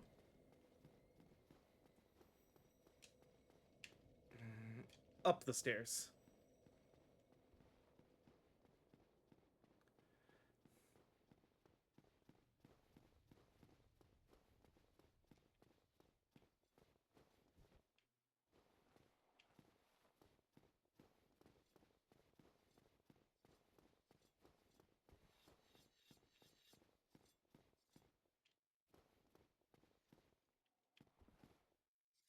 Yeah, that would be a drop to death.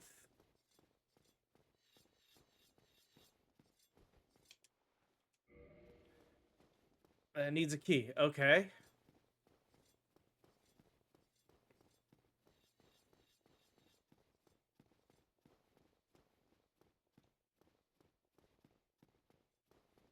Oh, I swear if the key is right here. Nope, just a soul of hero. Okay.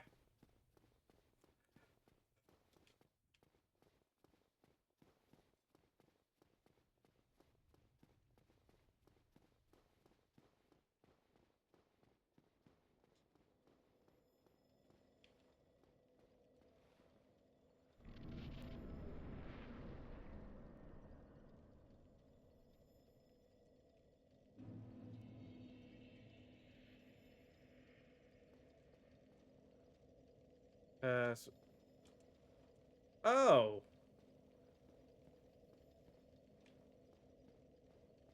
Huh. Okay. That's actually cool. I did not know this was a thing in here. Duels, team. Neat.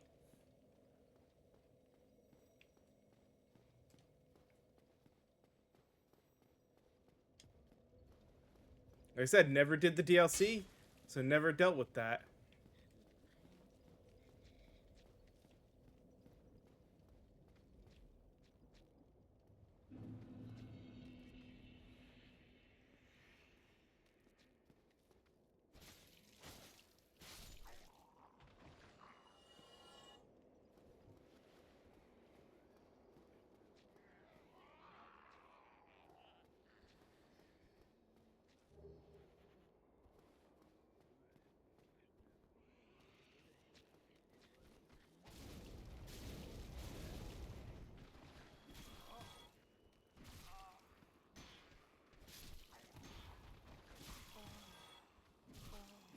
Ow, ow, ow, ow.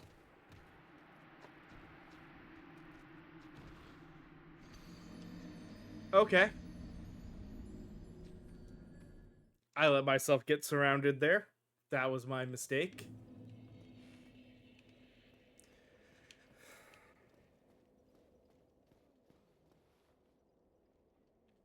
Well, this is actually a good spot then, because we hit that hour mark. Time to go ahead and take another quick break. Give me just a few moments again. We'll run the ad, so there's that chance to get up, stretch.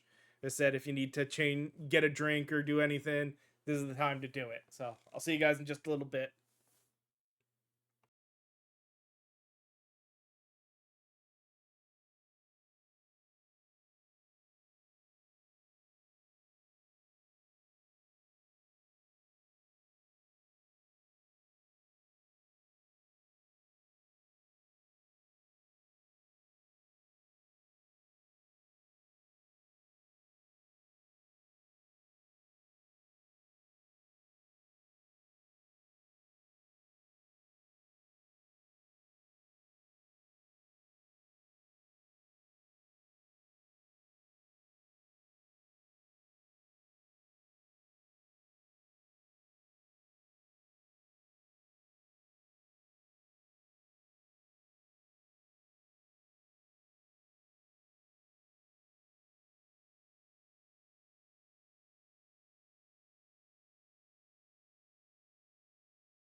All right, I am back and ready to explore and find this last play around for the last bit of today. All right.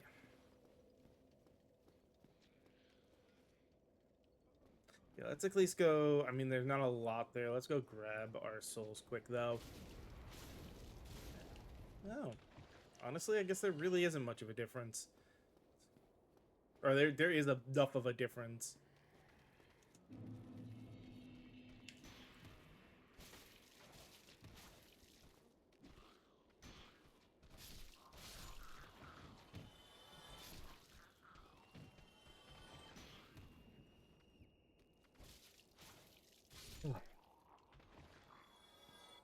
There we go.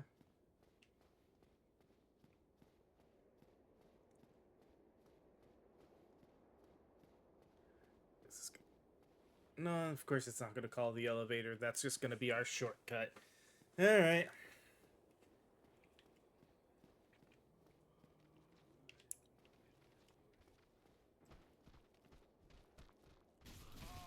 Ow. That's what I get for being aggressive. Well, that's also why we have the ring that heals us when we kill enemies. On.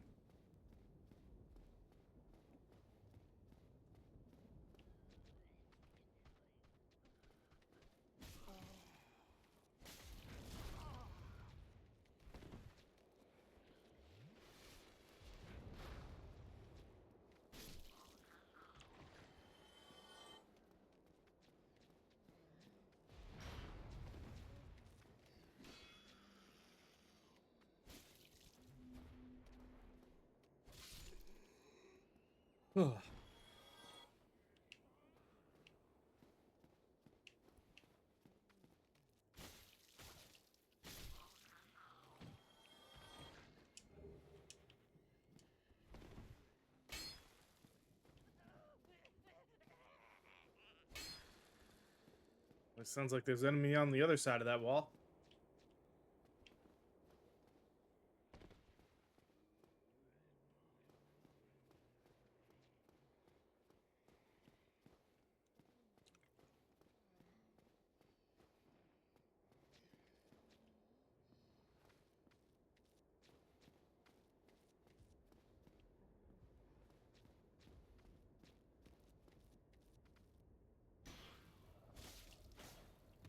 Goodbye. It is fun when you get them to kill themselves there, isn't it? Oh.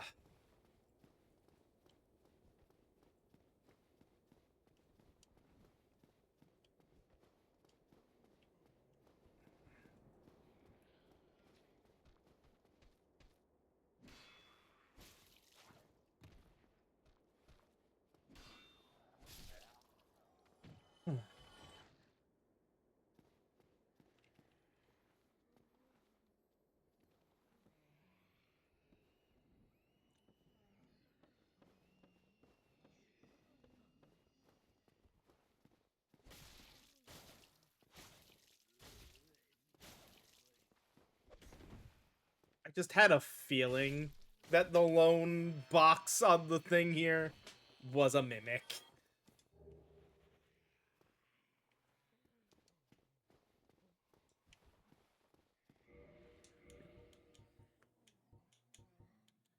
Very good carving.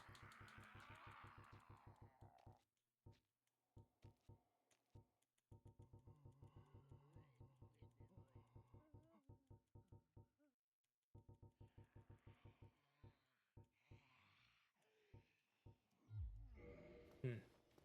I'll have to look at what that is.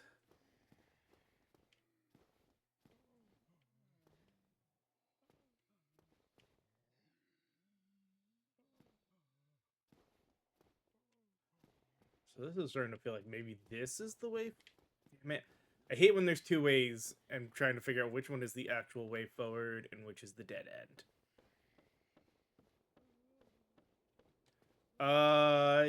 No giant yet.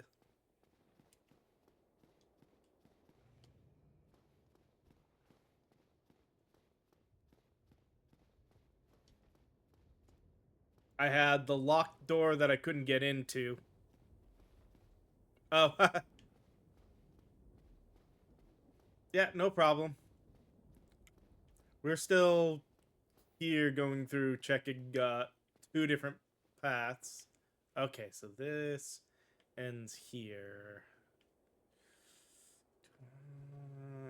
Let's risk it.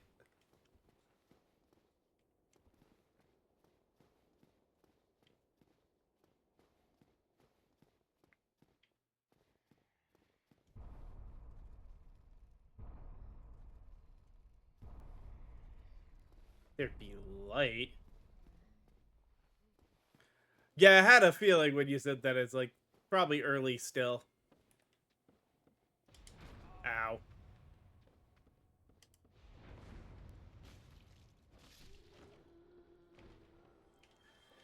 Oh.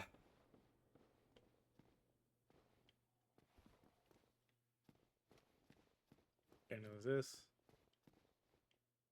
Yeah, this is effectively our path back.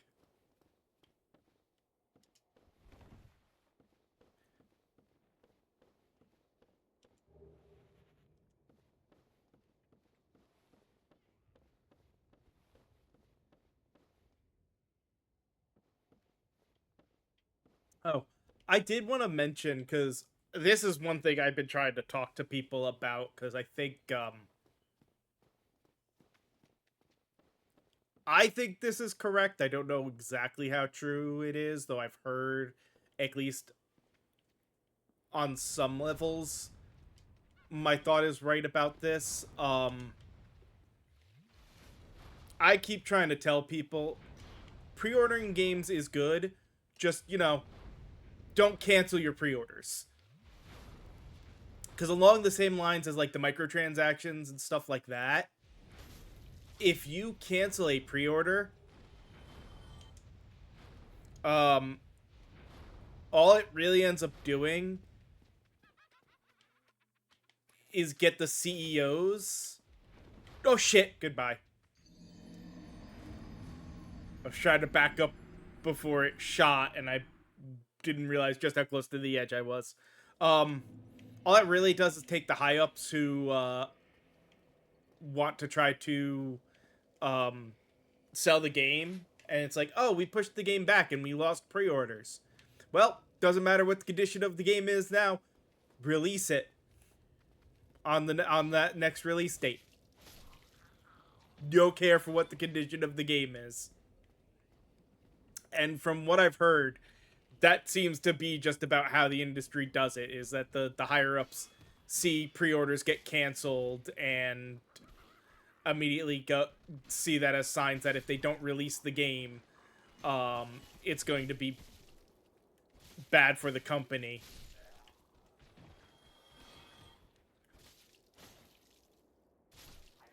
So I always tell people, yeah, well, not cause them to rush it, because the developers don't want to release a buggy mess of a game. It's the people above the developers who control the budget and the money that cause that problem. Um, and a lot of times what happens is the developers are working on the game. They're doing everything they can to get it into take Cyberpunk 2077. The developers were doing everything they can to release that game, and that's why they kept working on it to get it to the state it is now, well after launch. But because it got pushed back a few times, there were people who canceled their pre-orders.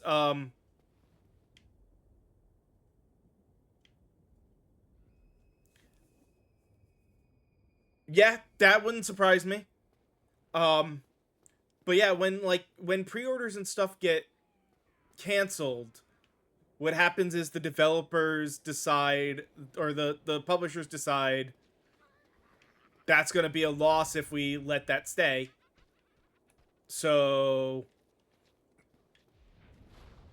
we can always fix it after launch, go ahead and publish it, and we'll deal with the backlash.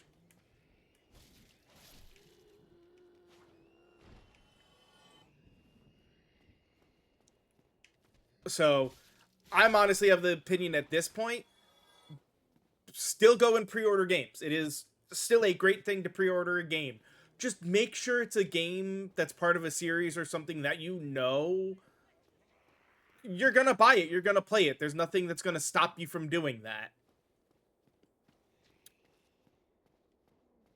Don't let it be something that you're um just curious about, that if it gets delayed to a point, to a certain point, you're gonna be like, well, I'm not gonna have the time now because there's other stuff coming out that's supposed to be coming out around then that I want, that I know I'm gonna want to play more. So let me cancel this pre-order and put it to something else. So all that's gonna do is screw over the development of the game.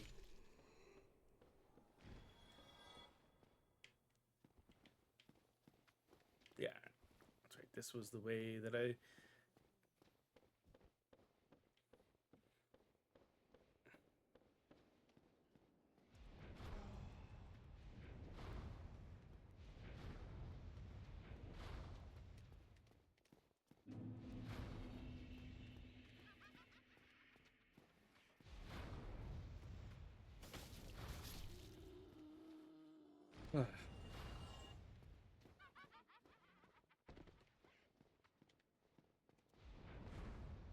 Yeah, it just, unfortunately, things that make sense to some people, good luck getting other people to understand it sometimes. Okay, come on. I want to make sure I'm hitting this. That should be good. Huh. Your Dark Orb. That's a spell, isn't it? Yup. Giant Dark. Oh, it's basically, it's a spell that they've been using. Okay, cool.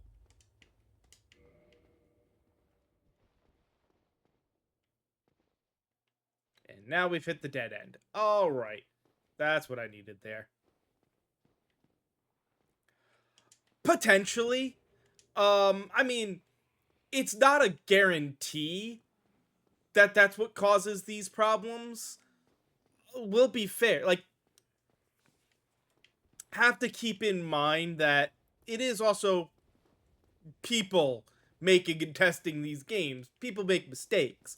And there is a level of it that is also on how the company and the developers run certain aspects of their game. Because like there's parts of Cyberpunk that, from the way they talked about it, extra time wouldn't have helped anything because they wouldn't have even thought about it. Uh, they had said, I think they actually said they never tested uh, the game on like an original Xbox One and an original PS4. So when it launched, those consoles just couldn't even handle the game because they hadn't even prepared the game for that. Um, and that is an oversight. You know, that's not caused by anything like that, and there's always that possibility, depending on how the company does thing, that there's some level of oversight that causes the problems, be it failing to test it on a version of a console, though that's minimal. That only happened because the pandemic kind of forced their hands on how they could do certain things. Um, but like, bugs basically, at least, so another fun thing, another job I had at one point, I was a QA tester at EA for a year. And this was years ago, so how they do things definitely may have changed. Um, but at least when I worked at EA, and this part I think is always true. Bugs have a like a priority rating that you give them. Uh Something that's a small graphical issue is nowhere near as important as something that's literally breaking the game and causing it to crash. Um so sometimes it's oversight. It's, a bug gets found that doesn't seem too bad, so they decide to ignore it, and then the game gets out into the hands of the public, who start playing it and find a way to use that in a much more exploitative way.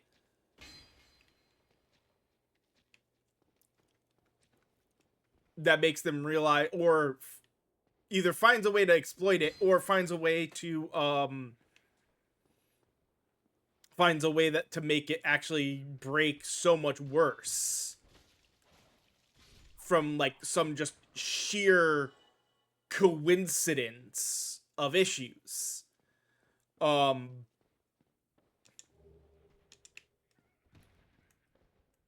so it can cause a lot more problems when you don't realize something and you don't have the testing there.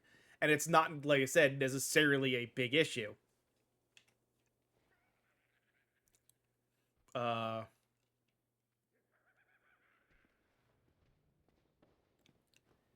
yeah, that would be that kind of thing. It's one of those, either it got missed because nobody did something like that, or it was something that didn't seem to cause a huge issue, so they just, it's like, yeah, this isn't a huge problem, and then speedrunners and people like that got in that look for those kind of exploits and how they can break them, and went about figuring out just that.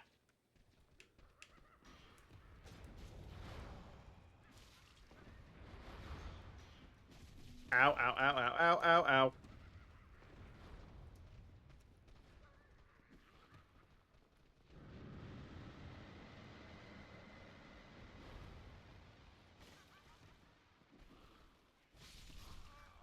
Damn it.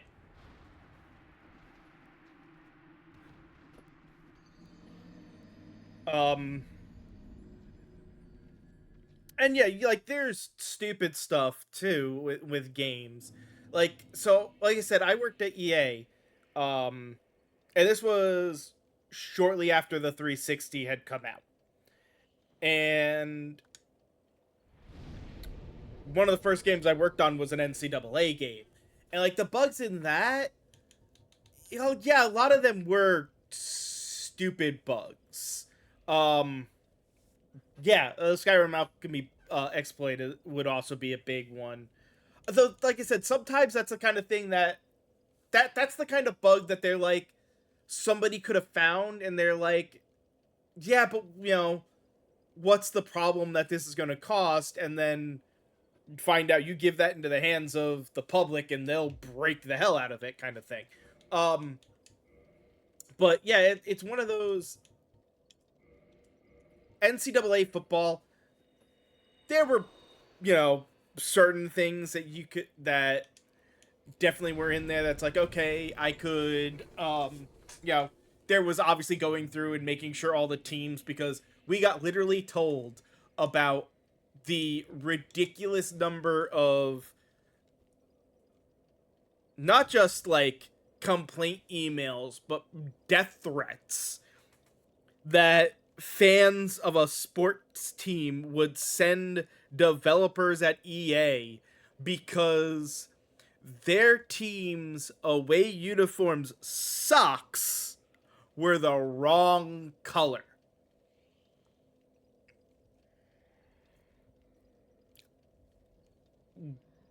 Yeah. It's like, it is ridiculous just how bad fans of a sports game can be. Mind you, it was worth it, because if you look at how many copies of NCAA sells when they make that game, it was well worth it to them for the money, for the headaches and hassles that that game causes. Um, but I had found a bug in that game. I could cause the game to crash. And it's one of those simple things. It'd be like sitting here talking and just being like mashing the start button just cuz it's like fidgeting. I want to hit the controller to do something. Um so it's just that. It's, fidgeting with the controller, going back and forth between menus could cause that the the game I was working on to crash. Um and they had sent a fix, and we tested it, and I was given that bug specifically because when you're testing a game, when they have a new build that fixes stuff, they'll give you like, this is the bugs we are pretty sure we fixed in this build. So you spend a day or two retesting all those bugs to let them know whether or not they're fixed. And because that was a weird one that I had found, they had given it back to me to test and make sure it was fixed. Because they're like, yeah, we're pretty sure we fixed it. Played around with it for a bit, wasn't seeing the game crashing anymore. Could you play around with it? So I took the build, I went into a game, and then when I was done with the game, I went back out into the main menu. I flipped back and forth a few times, and within 30 seconds of fidgeting with the controller, the game crashed. So very much the bug was still in there. But I wanted to do due diligence. I had been in the devs, because sometimes when you've got really weird bugs that take like sort of precise movements with the controller to do, that the dev can't do, the dev that's working on the bug can't do, they'll be like, hey, bring him over. To me, we're gonna sit him down at my system and have him, recreate the bug there, so that way I can kind of see as it's going through the code when the bug or issue happens, what's being triggered that's causing the problem, because I can't get it to happen, kind of thing. It's like, okay, so you go and do that. And because they have this system that's designed to hook up to their computer, and they have a more powerful dev kit there, some issues wouldn't necessarily show up the same way on theirs as what a tester is using, which is much closer to a home console. So I had done my due diligence of not only going into a game or two and testing it and making sure that, yeah, it still crashed, after a little bit, but I was like, I wouldn't put past the developer to be like, to just go into the game fresh, fix the issue, boot up the game, and play around for a couple of minutes to test it. So I had went into a fresh game, did not do anything, and I just sat there, and I'm like, I know it crashes. How long, if I am doing nothing but playing around with the menus, will it take the game to crash? And it took 5 minutes. Like, levels of ridiculous that, yeah, you're not gonna see somebody do unless they're like booting up the game, and like, at least back then you wouldn't see. Nowadays you'd see it. Back then you wouldn't necessarily see somebody boot up a game and then just like fidget in a menu for 5-10 minutes there, because it's like, whatever, I'm getting online, I'm gonna play, I'm getting online with my friends, or I'm gonna do something. You didn't have like that full level of stuff that you do now, that you could be in a Xbox party or a Discord or what have you, chatting with your friends about stuff and just kind of fidgeting in the menu because you're trying to figure out what you want to do. Yeah, I mean, and yeah, there was that somebody could boot it up the game and then like got a call and they're sitting on the phone talking to a friend and just like fidgeting in the menu while they're thinking about, while they're talking. Um, that's not good. Where is this dark spear? Oh, behind me. Wait a minute. You were my friend. I thought. Thank God you were also ridiculously easy to beat.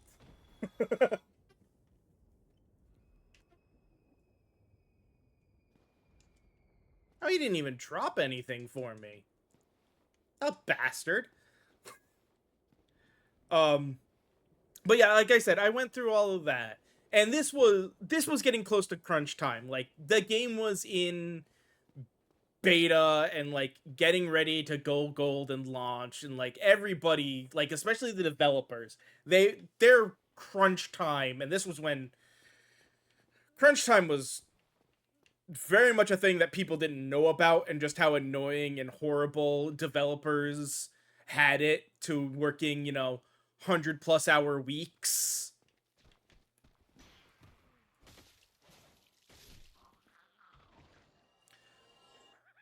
So I'm sitting there, I give this report like, yes, the game still crashes. If you played the game, you play a match or two and then start fiddling in the menu trying to think about what you want to do, it would take you probably 30 seconds or less. Um um to cause the game to crash. However, if you went from a fresh build, it took 5 minutes of nothing but like mashing buttons, fidgeting through to cause it to crash. Oh, I shouldn't have been running.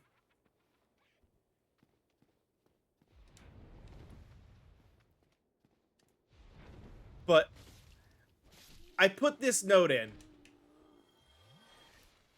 and um the developer writes a response back, basically letting off steam, because at this point he was stressed and what have you.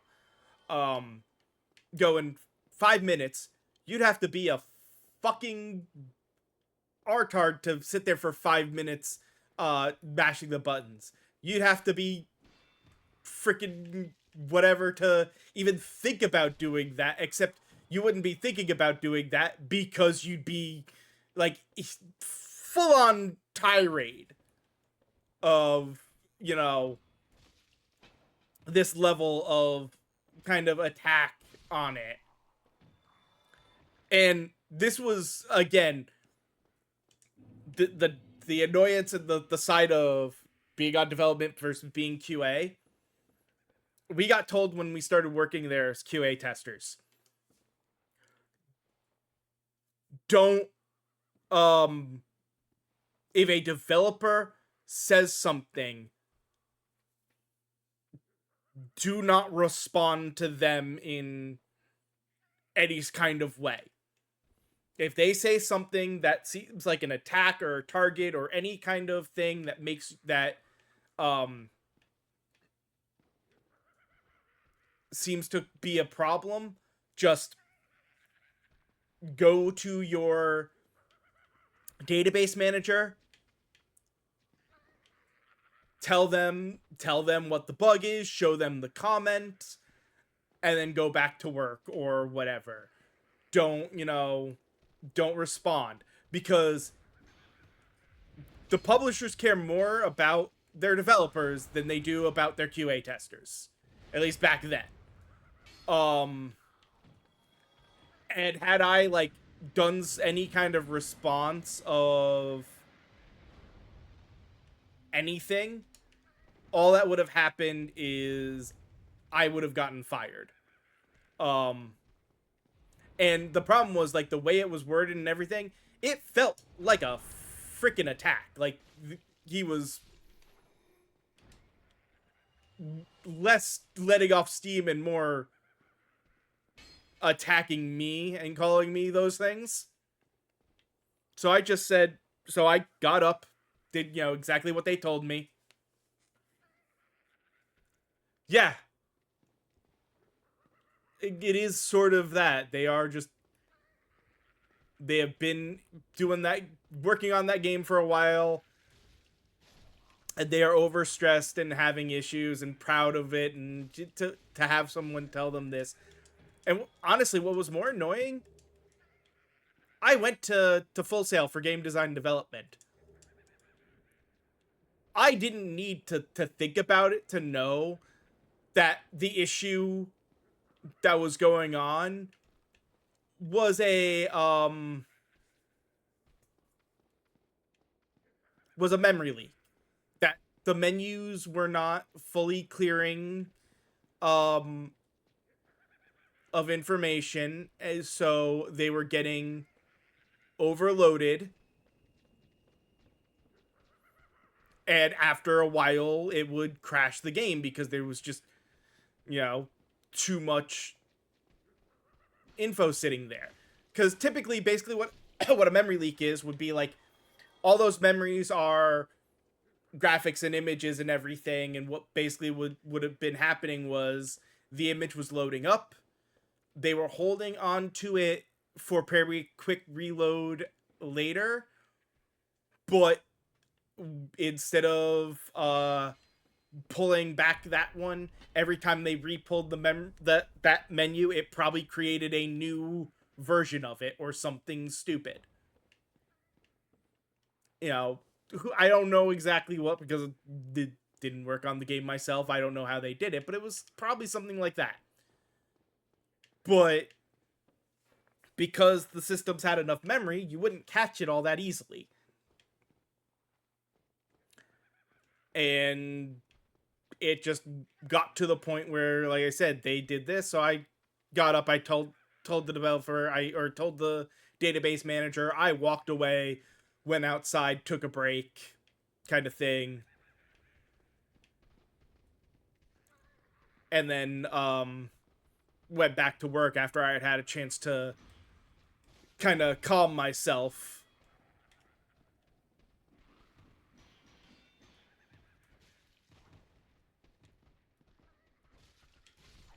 But yeah, there's a level when it comes to the development of games and everything. There's a level that people don't understand just how stressed and annoyed and hardworking a lot of these people are, and that they sometimes, if you want a game to come out in a good condition, you've got to just be patient and let the teams do their job, and understand that crunch is horrible. And if you want to get rid of crunch, then you better be prepared for your games to take longer to come out, because you can't have both. You can't have games coming out at a reasonable at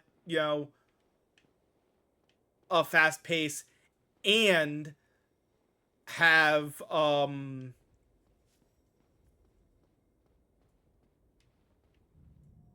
developers not have to deal with crunch. And like I said, when it comes to things like crunch, it is always going to piss developers off and cause problems and probably break games.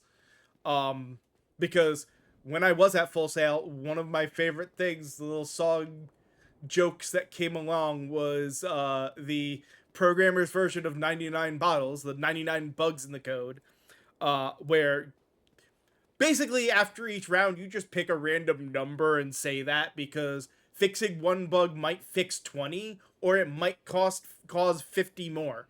And you'll never know until you read the code after implementing the fix. And it's just game development and everything, just so many people think it is such an easier job than it actually is.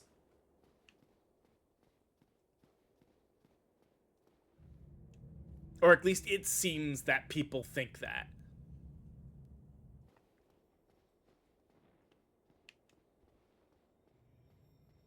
Yeah, no, like I said, I have an associate's in game design and development. I went more because I wanted to design games. Not that I had the chance to really get into either, but thanks to having done that, I at least no, because I was mashing the other way first. Um, I at least have a general idea though of what all of that entails now, which I appreciate. I appreciate knowing more of what goes into a game. It helps me appreciate um a aspect of these games a lot more.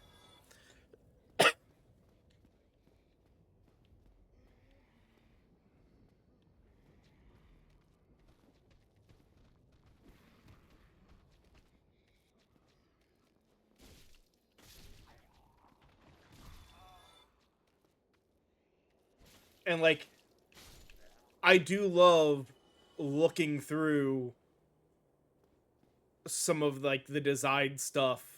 Hey, you can actually see my souls down there. That's actually kind of cool. Like that. Like the fact that I can come up here, know that I'm going to go down there and actually see all the way in the distance there my green freaking drop of souls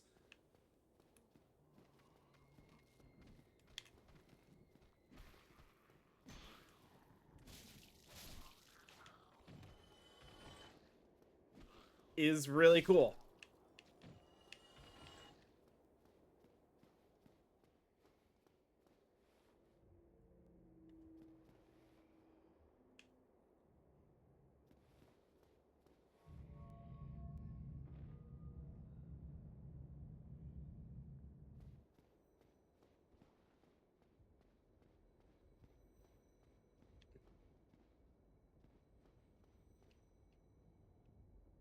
Oh, that's what I'm hearing. I'm like, why do I keep hearing tinkling sounds? It's the lantern.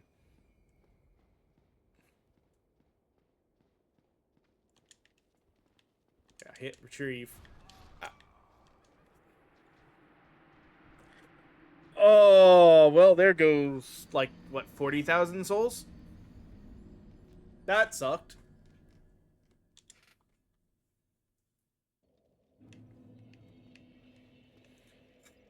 Still, so let's see. Is it still locked?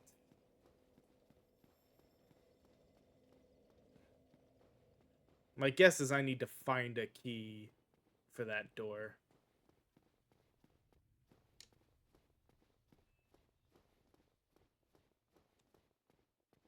Nice. Yeah, yeah. I remember Anne Orlando was definitely not fun. It had its rough moments.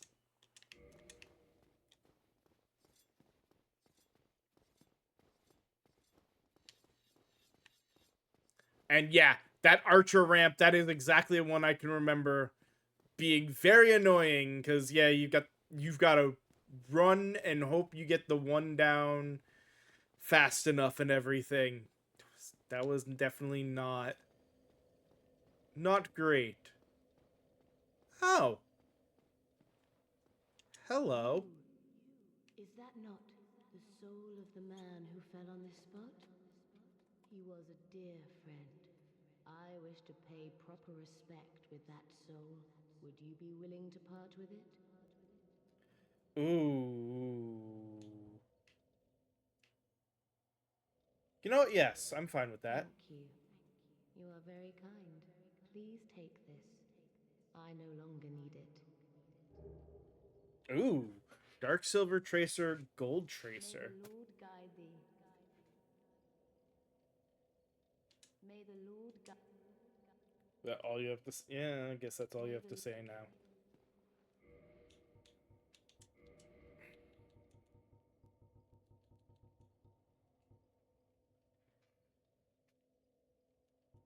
Okay, so that causes that.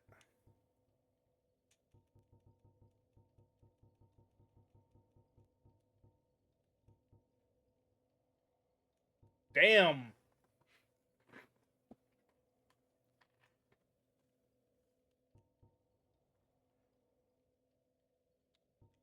That's got extra critical.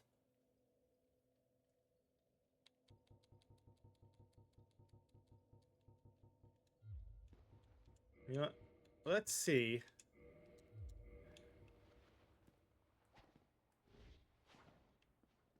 Oh, that's actually that is really cool looking too.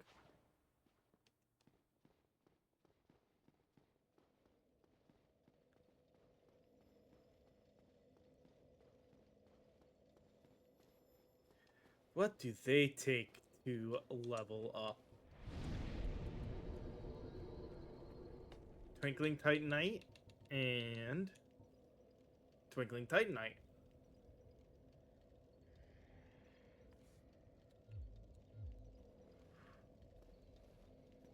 Oh, oh, that's always rough.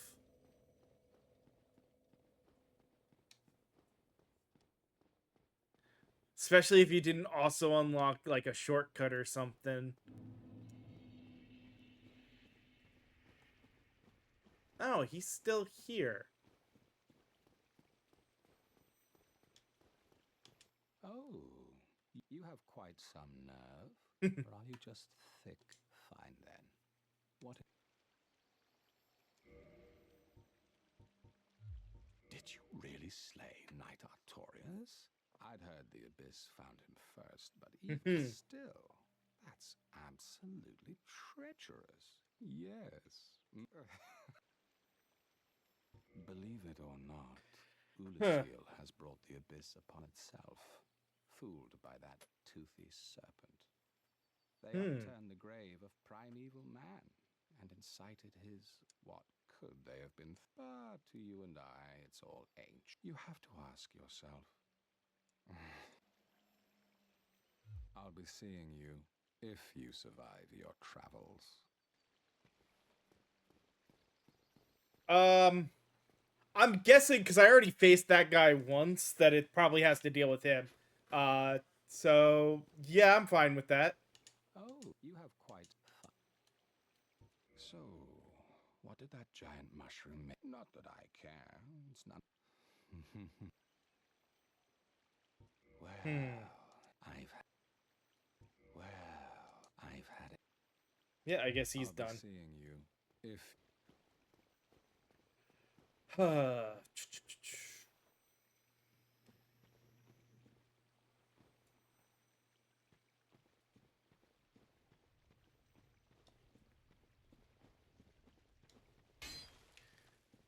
I mean, if you're talking about the one door, I went in there, but I'm not doing online stuff with it. If you're talking about I mean, I guess I could check to see if there's anything else in the arena here. Um, yeah, I was gonna say if you're talking about this, I opened up the door and went in here. I saw the different stuff, but I'm not playing online.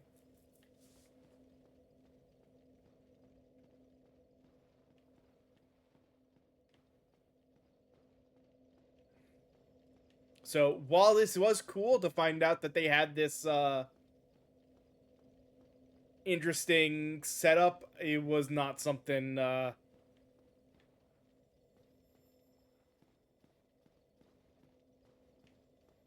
another path? Because I went up here and there's the door there, but that's locked.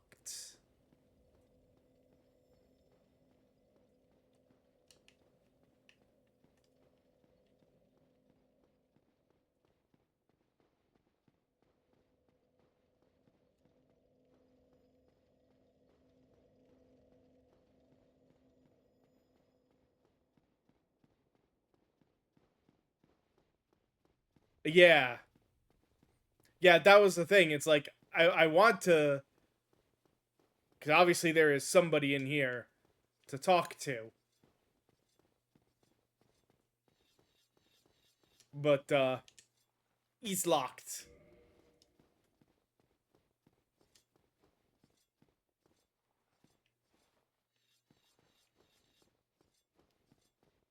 And I ran around and was like, okay, well, nothing couldn't go that way.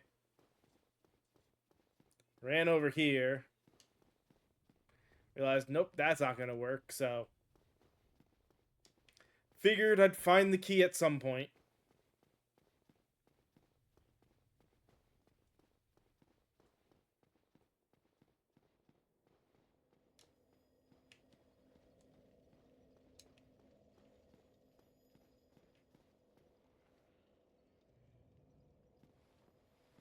Just like there was another one of those elevators over that way, so I figured at some point somewhere down there I will find a way up back to where the dragon fight is, and that may be the time to go deal with the dragon.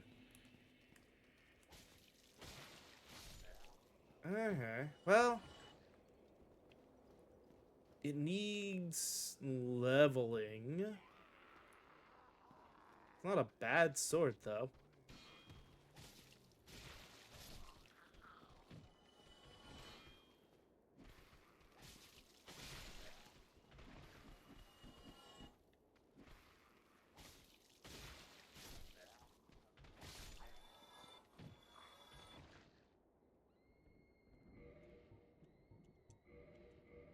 How is the other one?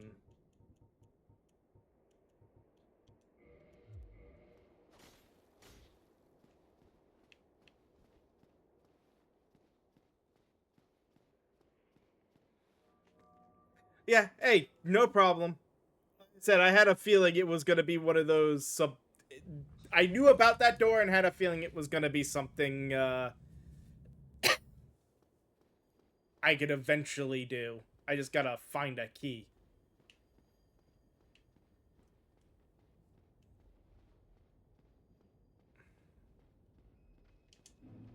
See, now it freaking retrieves.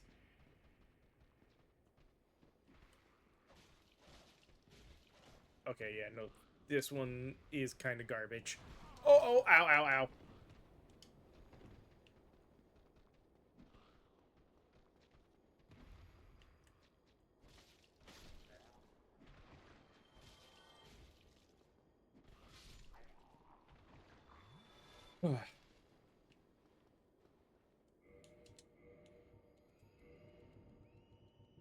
So, yep, more than likely, if I'm going to level up one of them, it's going to be gold over silver.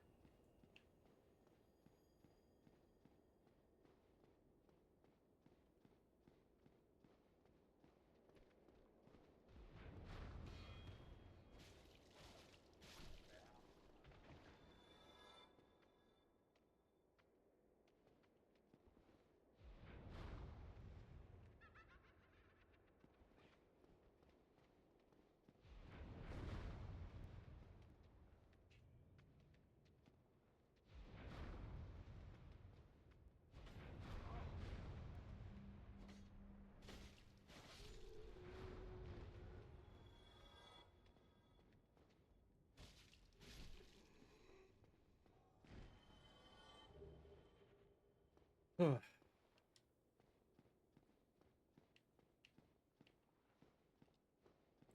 sure there's nothing here I missed.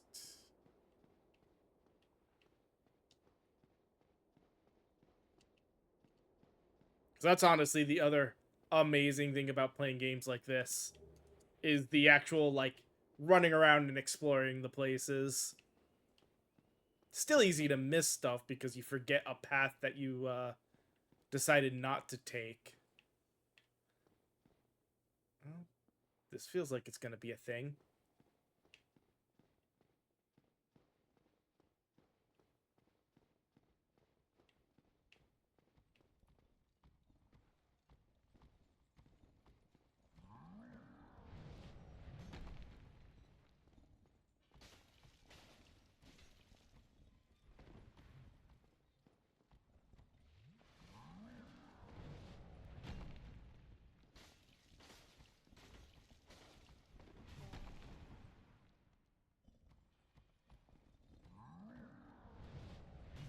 Oh, ow.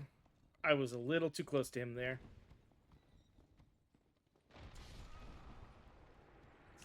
Fuck. Yeah. Yeah, hidden walls will do that.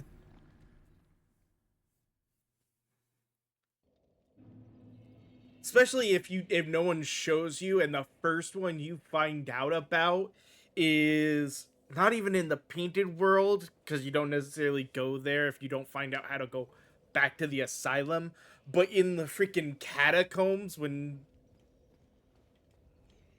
or something, when dealing with like the actually was there one? Shit, I'm trying to think now if there was one in the catacombs. But yeah, just the whole like finding those things when the first time you find out about one is because of an enemy that swings at you, misses and hits the wall behind you and goes through it.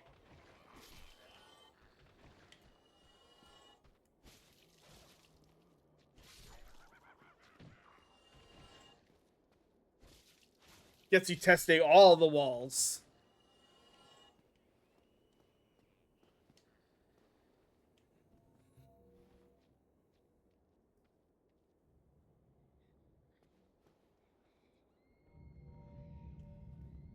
That was one of the first times I found out about one was less from a because I was trying to not watch videos was it was either I was attacking an enemy and hit a wall behind them or an enemy attacked at me and I dodged and their attack went through a wall. Yeah, that was the one of the first times I found out about hidden rooms. And I was like, "Oh, oh, hidden rooms." That or it was that or I was dodging something and it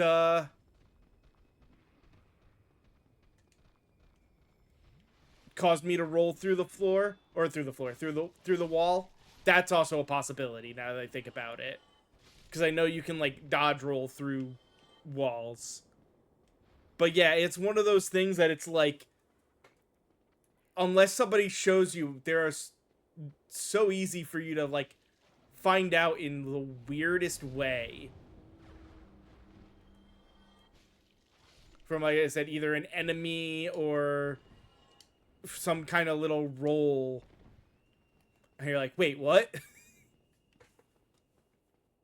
Like, the painted world would be a great example. If you hadn't found them before you got into the painted world and you went into the well, that was that perfect, like those freaking roller wheel demons rolling through a wall and it disappearing, and you're just like, wait, what? Walls can disappear?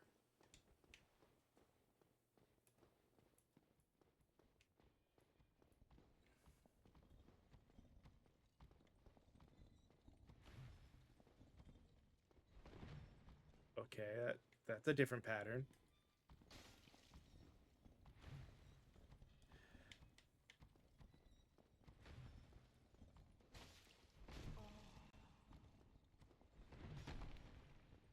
Ugh.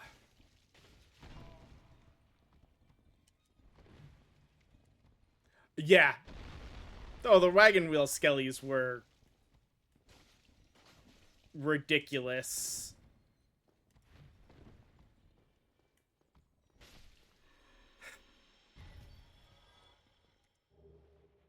Oh, chain armor.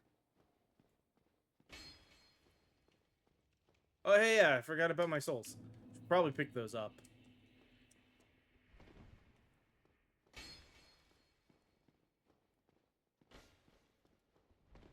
I hate that too, when you're at the wrong distance, so you hit a wall and it, like, acts like that, so like, oh, wait, is that maybe something? Nope.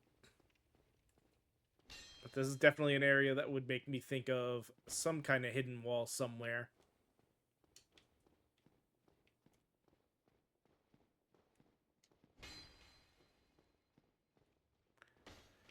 Well,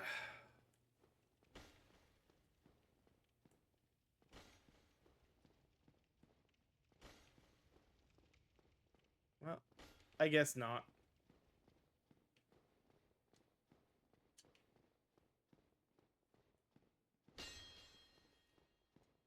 I find it funny I'm using one of those branches as my spellcasting focus.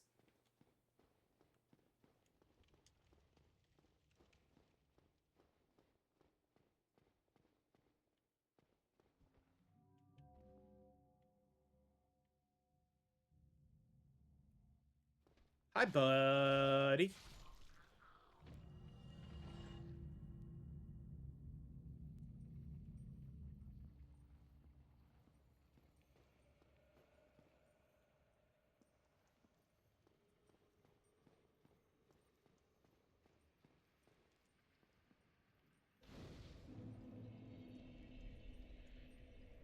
You know, this seems like a good time.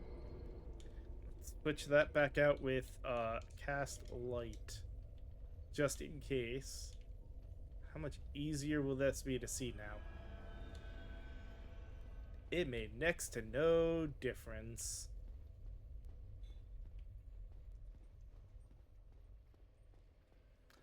Yeah, and I still forget to check. Nice.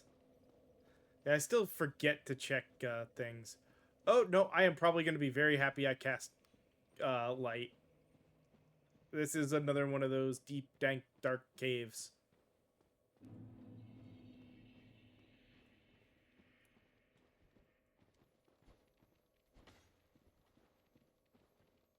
Back here, you. You're not allowed to leave till I've killed you to get your... Oh, nope. You know what? It's that time. It is hitting the time that I normally end for the day. And that was a lot of things. So we're going to do this. Because I want to see what it's like. It's not scared as in, like, I need to run away. It's more of, it's getting, this is normally when I end for the day. And that was a lot of things, and I don't want to run off and not, take care of stuff here when I only have like a couple minutes left. So it's like, nah, not worth it. Let's go back. Let's repair stuff. Let's reinforce weapons. Because this one requires what now? Oh no, this one I can't level it up now. I have to. Do I actually have a teleport? I do have teleports in here. Okay, good. That's the biggest thing I'd been waiting for. Where is Undead Parish?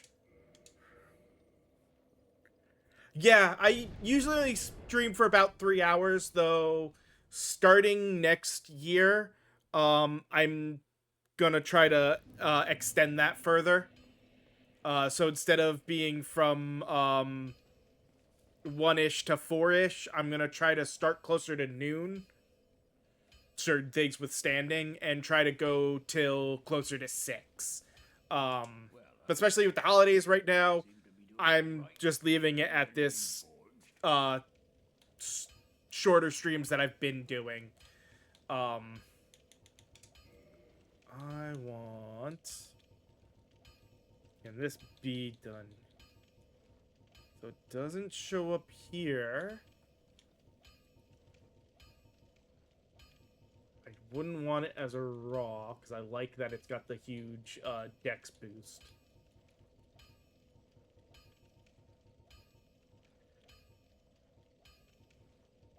And that's reverting, which wouldn't be what we want to do. Be careful. Yeah, I'm gonna just take this moment to go and chat with a couple of blacksmiths, and then,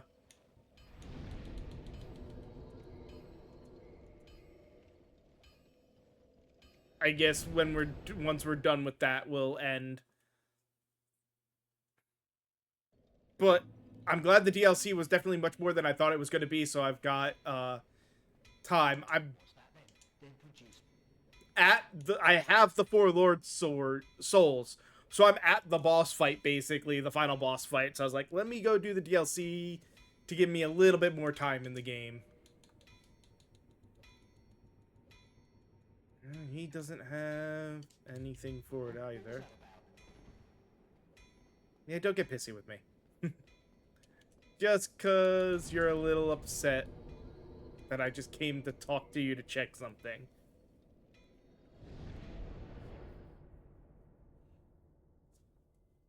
Yeah, I'm hoping next year will be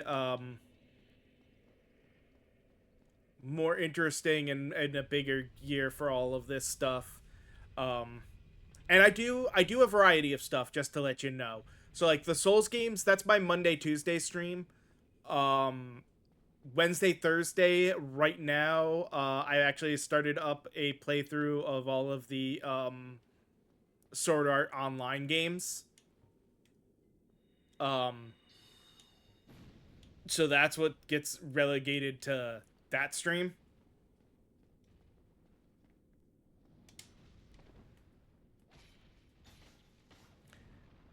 And Friday, Saturdays are currently Final Fantasy, which I am on the last one I've got to do for that one, Final Fantasy 15. Um, After I get that Final Fantasy 15 playthrough done, I don't know what we'll do on Fridays, though I'm hoping to get it done before February because I did this last year, and while I didn't raise much with it, um, I'm hoping this next year will be a little bit nicer. Or I say last year, I did it last February. I'm hoping I'm gonna do it this February and hope that maybe I get a bit more. I set up an Extra Life page and do fundraising for Extra Life in February as Final Fantasy February fundraising. Um, so my plan is to do to hopefully this February get through all 6 of the Pixel Remaster games and like hit max level in all of them. Because the Steam versions got the console updates that allow for yeah, he didn't have anything either. It's the word I'm looking for here. They got the console update that allows for the boosting. And I actually plan. So, what I'll be doing for those games, for all 6 of them, is the default when I'm playing them will be maxed boost. But people will be able to pay to scale the boost down or up um with their donations to make the make it take longer or shorter. I'm hoping that will at least raise some money. And I gotta do some setup because I want to Final Fantasy 1 uh had the like player choice of classes. So I need to set up I want to set up something in January beforehand to get people to basically pick what my team for Final Fantasy 1 will be.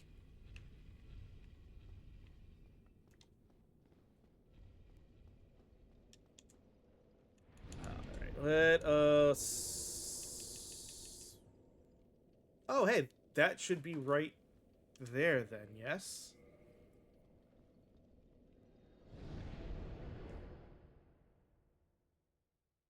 Yes, perfect. That's exactly what I was hoping for. So yeah, we checked them. Turns out after getting to level 5, at least with what I currently have, there is nothing I can do with those freaking swords to level them up further. So that kind of sucks, but they'll still be interesting to use. Um, but yeah, that will be it for this today. No stream tomorrow. It's Christmas Day. I've got family coming up.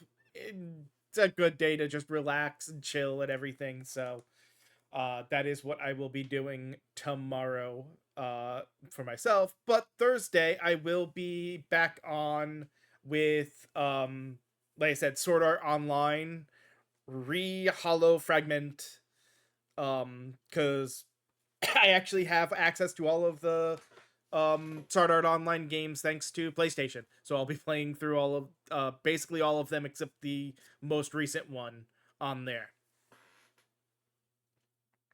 I even have there was a side game, the Excel World versus Sword Art Online.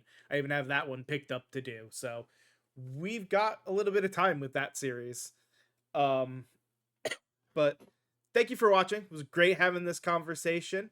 Um, and I hope you have a great rest of your day. Later.